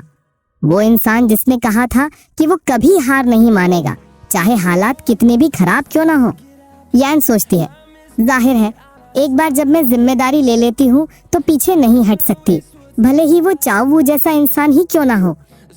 दूसरी तरफ चावू सोच रहा था कि अगर वो अभी भी उसके साथ शादी में रहने का प्लान कर रही है तो ये उसके लिए एक मौका है, एक टूटी हुई शादी को ठीक करने का दूसरा मौका। मुस्कुराते हुए वो सोचता है, मेरे जैसे कचरे को भी दूसरा मौका मिलता है। लगता है भगवान सच में मेरे साथ है। अगली सुबह जब यान की आंख खुलती है तो उसके सर में तेज दर्द हो रहा होता है। ऐसा लग रहा था जैसे उसका सर फट जाएगा। अपने ऊपर से कंबल हटाते हुए वो सोचती है, कल रात आखिर हुआ क्या था? वो कल रात की घटना को याद करने की कोशिश करती है, लेकिन उसकी याददाश्त बस वहीं तक जाती है जहां वो चावू के बद में शराब पी रही थी।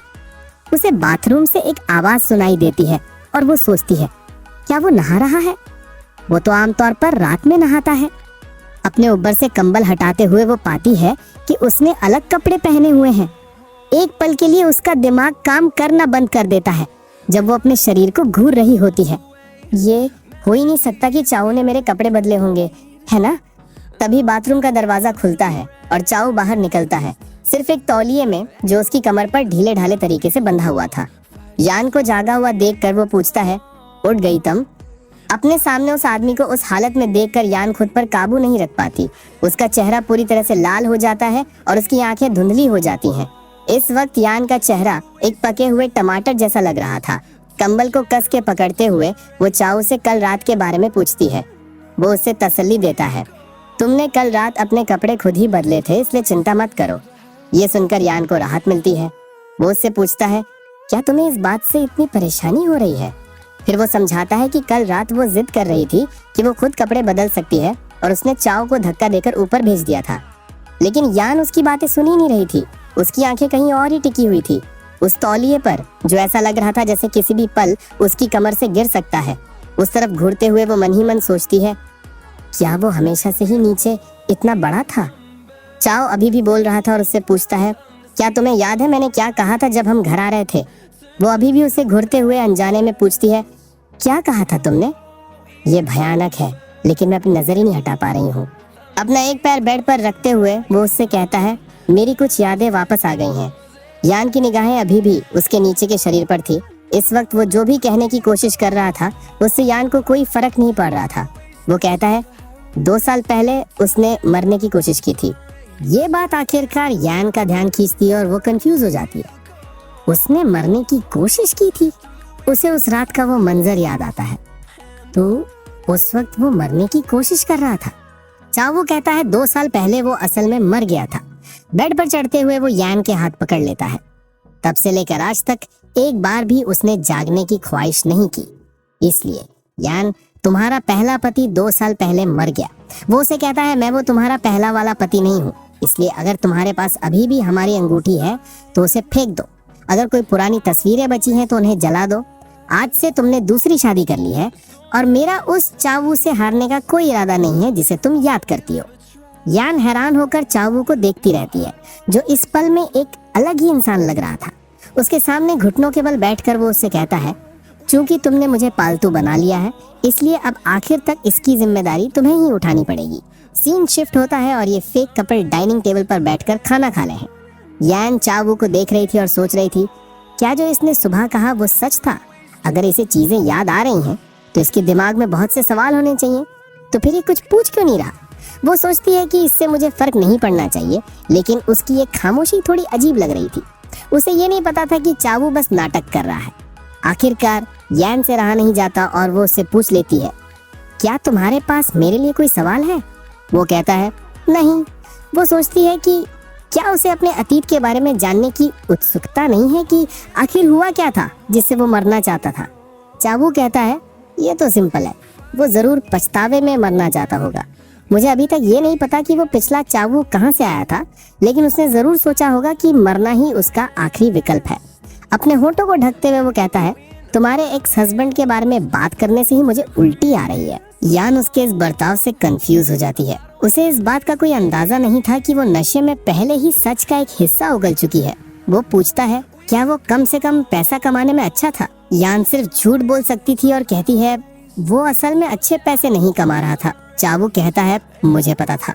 वो यान को डांटता है कि वो बहुत ज्यादा जिम्मेदार है और उसे थोड़ा आराम करना भी नहीं आता। अगर तुमने एक दिमाग से खाली लड़का उठाया ही था तो कम से कम उसे ठीक से इस्तेमाल तो करती। यान को यकीन नहीं हो कि वो कैसे बर्ताव कर रहा है और कहती है, लोगों के लिए बदलना मुश्किल होता है।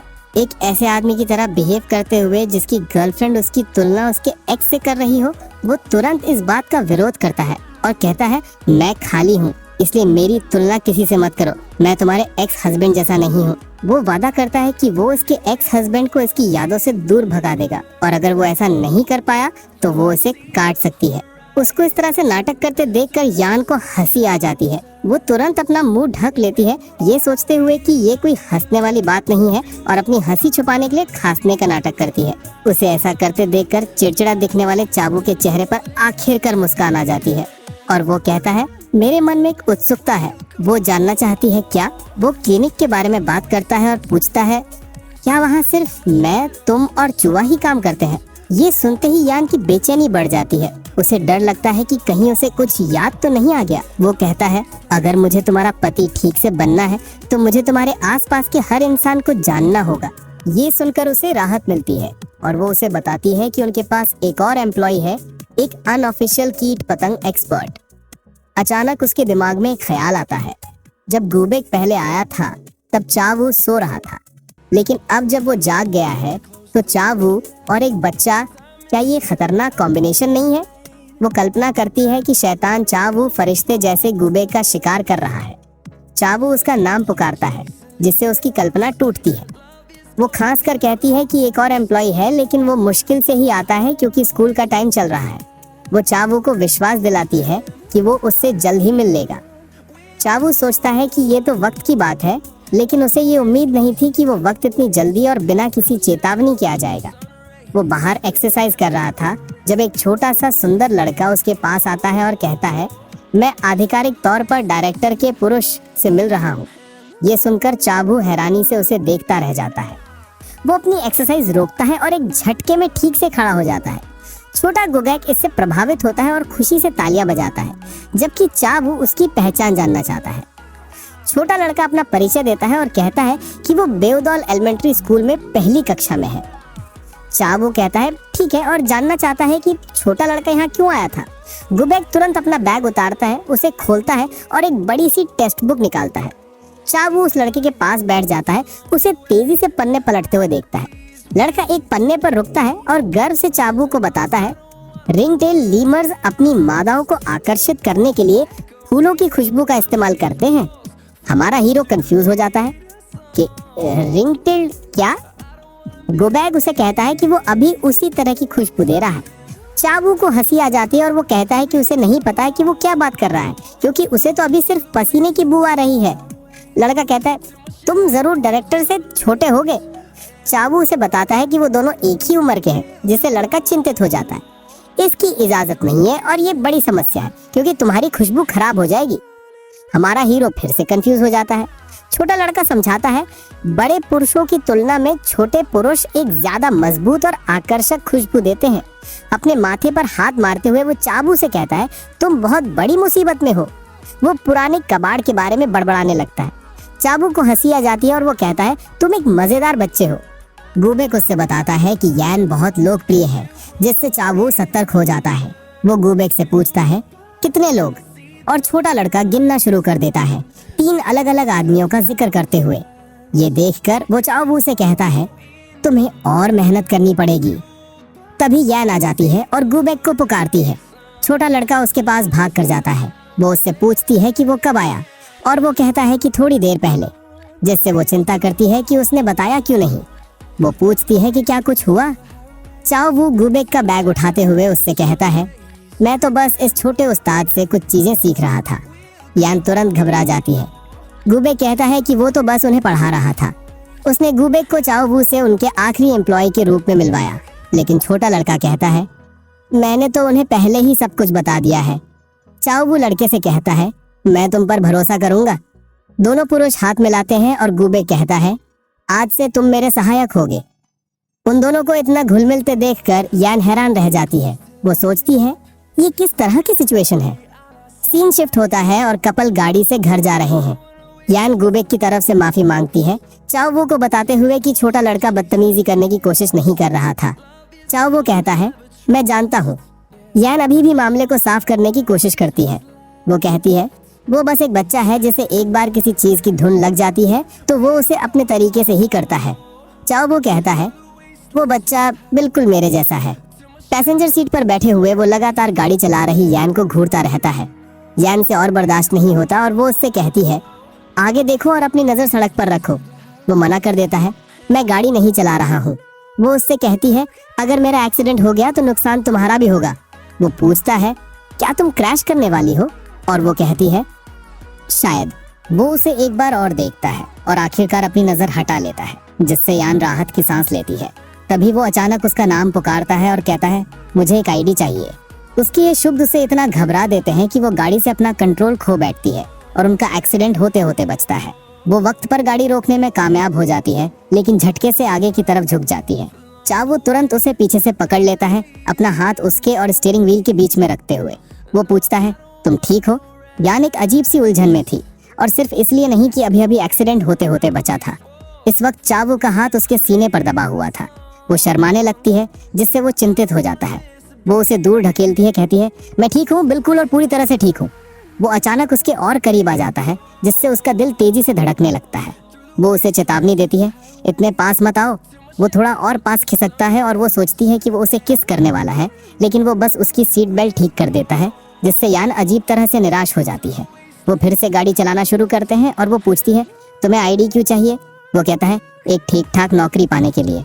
यान को पसीना आने लगता है। वो पूछती है तुम्हें नौकरी की क्या जरूरत है, क्या हॉस्पिटल में फूल लगाने का तुम्हारा काम काफी नहीं है। वो समझाता है कि उसे पैसे नहीं मिलते। मेरे पास जो एक ही काम की चीज बची है वो है मेरा शरीर, इसलिए मैं एक फोन लेना चाहता हूँ, एक बैंक अकाउंट खोलना चाहता हूँ और एक नौकरी करना चाहता हूँ। लेकिन यान के प्लान कुछ और ही थे।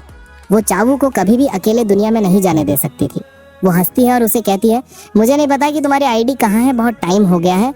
मैं वादा करती हूँ कि पहले उसे ढूंढूंगी। मन ही मन वो सोचती है मुझे इसे अपने पास ही रखना होगा ताकि मैं इसकी यादों को वैसे कंट्रोल कर सकूं जैसे मैं चाहती हूँ। भौएं से कोड़ते हुए वो सोचती है ये तो मुझे खुद सुनने में भी एक बहुत ही अजीब रीजन लग रहा है।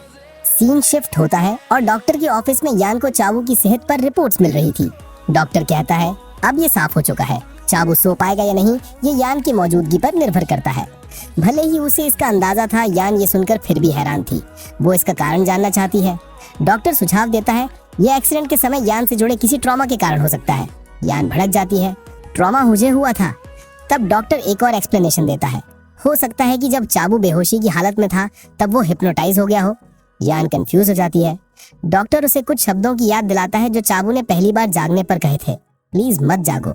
वो उसे समझाता है कि भले ही मरीज को चेतन रूप से याद ना हो, लेकिन 2 साल तक कोमा में उसने जो कुछ भी सुना वो उसके अवचेतन मन में इकट्ठा हो गया है। यान इस पर विश्वास नहीं करना चाहती थी क्योंकि वो जानती थी कि इसकी वजह वो खुद है। 2 साल पहले उसकी वो उम्मीद कि वो कभी ना जागे अब इस तरह से पूरी हो रही थी।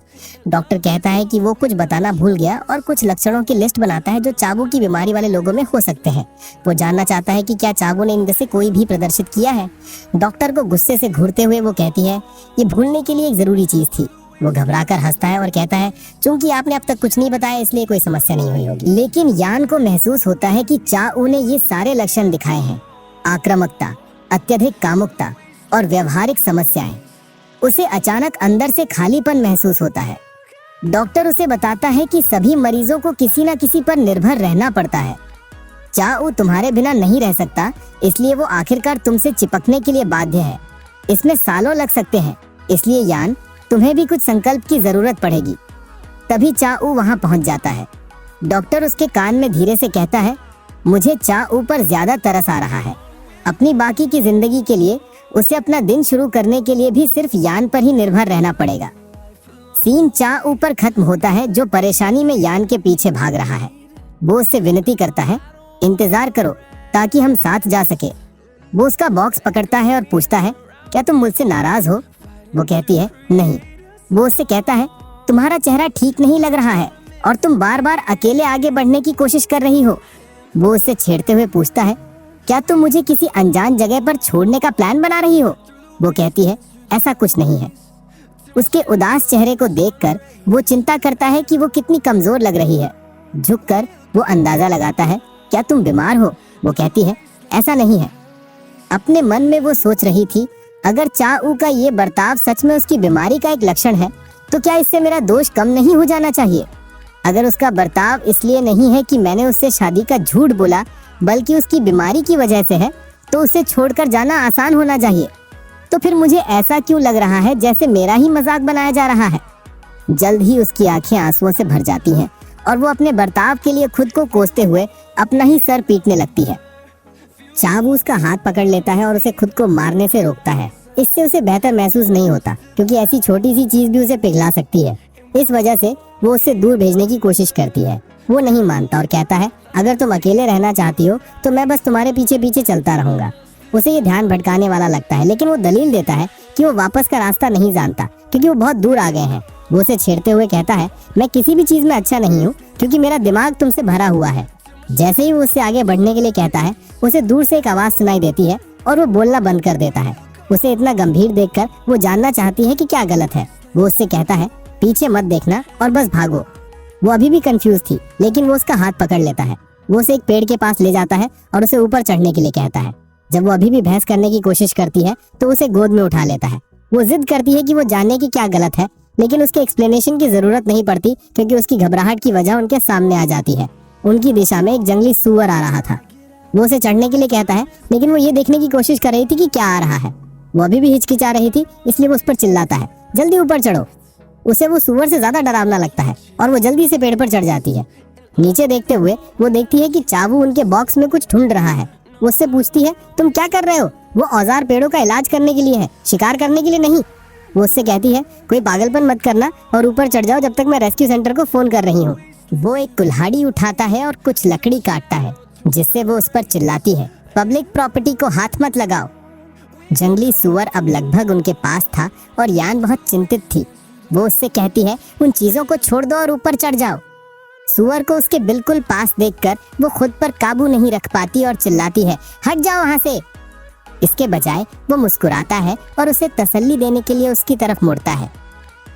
उसको सूअर से लड़ने के लिए तैयार होते देखकर वो कहती है ये सब कहने का वक्त नहीं है।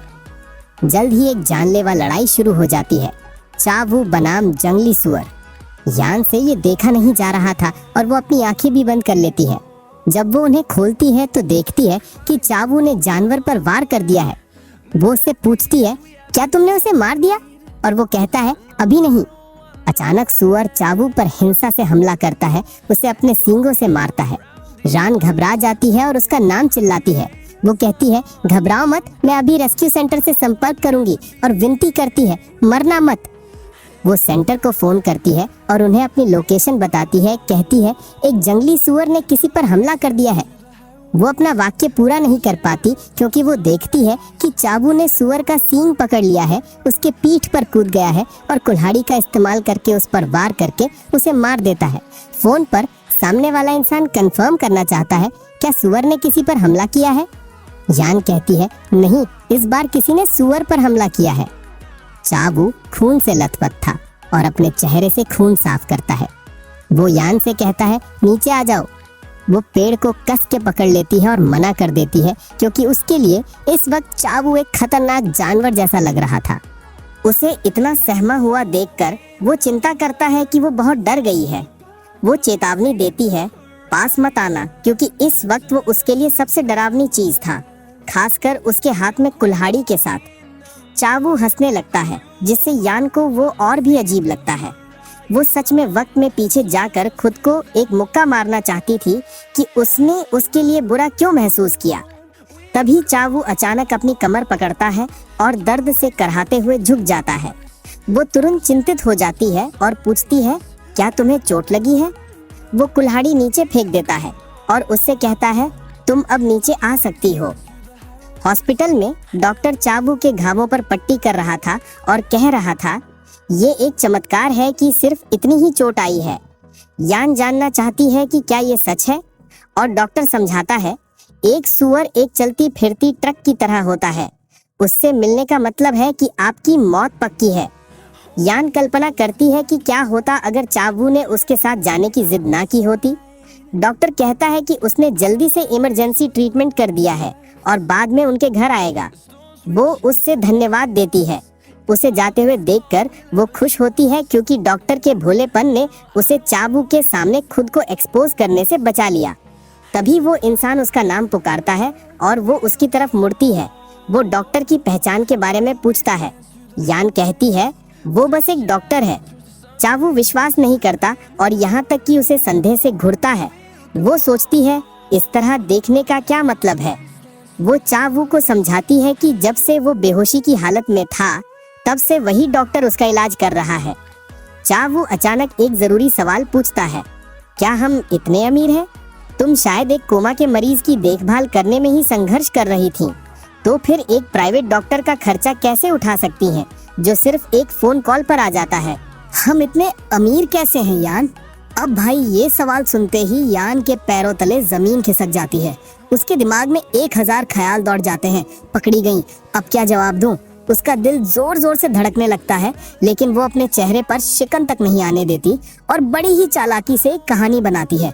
वो कहती है, तुम्हारे इन-लॉज मतलब तुम्हारे भैया ने मेरी मदद की है तुम्हारा ध्यान रखने के लिए। उन्होंने ही इन डॉक्टर को भेजा है। जब तुम 2 साल के लिए कोमा में थे तब भी वो आ जाते थे, चाहे मैं दिन में कॉल करूं या रात में। यान को लगा कि वो बच गई, लेकिन चाबू की आंखों में शक की एक गहरी परछाई उतर आती है। उसका चेहरा सख्त हो जाता है। वो धीरे से दोहराता है, दिन में और रात में? रात में भी ये आदमी आ जाता था जब तुम इस बड़े से घर में अकेली होती थी। यान घबराकर सफाई देती है, अकेले कहाँ, तुम तो होते थे ना। चाबू एक कड़वी मुस्कान के साथ कहता है, पर मैं तो कोमा में था यान, एक जिंदा लाश की तरह। इससे पहले कि ये ऑकवर्ड कॉन्वर्सेशन और आगे बढ़ती, सीन में एक नई लड़की की एंट्री होती है जो कहानी में एक नया ट्विस्ट लाने वाली थी। वो कहती है, हेलो, मेरा नाम जू डोंगमी है, मैं वाइल्ड लाइफ सेंचुरी से हूँ। आपने जंगली सुअर के लिए जो कॉल किया था, मैं उसी सिलसिले में आई हूँ। वो चाबू को किसी हीरो की तरह देखती हुई आगे बताती है, हमने उस सुअर की बॉडी को रेस्क्यू कर लिया है और सैंपल्स भी ले लिए हैं। आपकी वजह से हमें किसी प्रोफेशनल को बुलाने की जरूरत नहीं पड़ी। सच कहूँ तो आपने जो किया वो कमाल था। अब भाई यान उस लड़की की आंखों में चाबू के लिए तारीफ का समंदर देख सकती थी। वो मनी मन जल भुनकर सोच रही थी, अरे वाह, एक मुसीबत खत्म नहीं हुई कि दूसरी आ गई। जिस तरह से ये चाबू को देख रही है, मुझे साफ पता चल रहा है कि इसका दिल हमारे हीरो पर आ गया है और उसका शक सही साबित होता है। डोंगमी अपना फोन किसी फैन की तरह आगे बढ़ाते हुए चाबू से कहती है, क्या मुझे आपका नंबर मिल सकता है? लेकिन हमारा हीरो तो एक वफादार पति की एक्टिंग में PhD कर चुका था। वो पत्थर की मूरत बना खड़ा रहता है, कोई जवाब नहीं देता। ये देखकर बेचारी यान को ही बीच में कूदना पड़ता है। वो एक नकली मुस्कान के साथ कहती है, इसका कोई फोन नंबर नहीं है, ये मेरा कार्ड है, आप इस पर बात कर सकती हैं। डोंगमी कार्ड देखकर मासूमियत से पूछती है, अच्छा आप यहाँ काम करती हैं? वैसे आप दोनों का रिश्ता क्या है? अब यान के दिमाग में बत्ती जली। ये उसे सबक सिखाने का सुनहरा मौका था। क्या बोलूं, पति बोलूं? नहीं।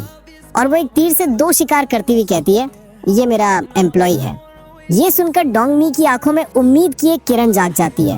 वो मुस्कुराकर कहती है, ओके ठीक है, मैं अभी के लिए जा रही हूँ, पर अगली बार मैं आपसे जरूर मिलूंगी और आपका नाम भी जानूंगी। और वो एक आखिरी नजर चाबू को देखती हुई वहां से चली जाती है।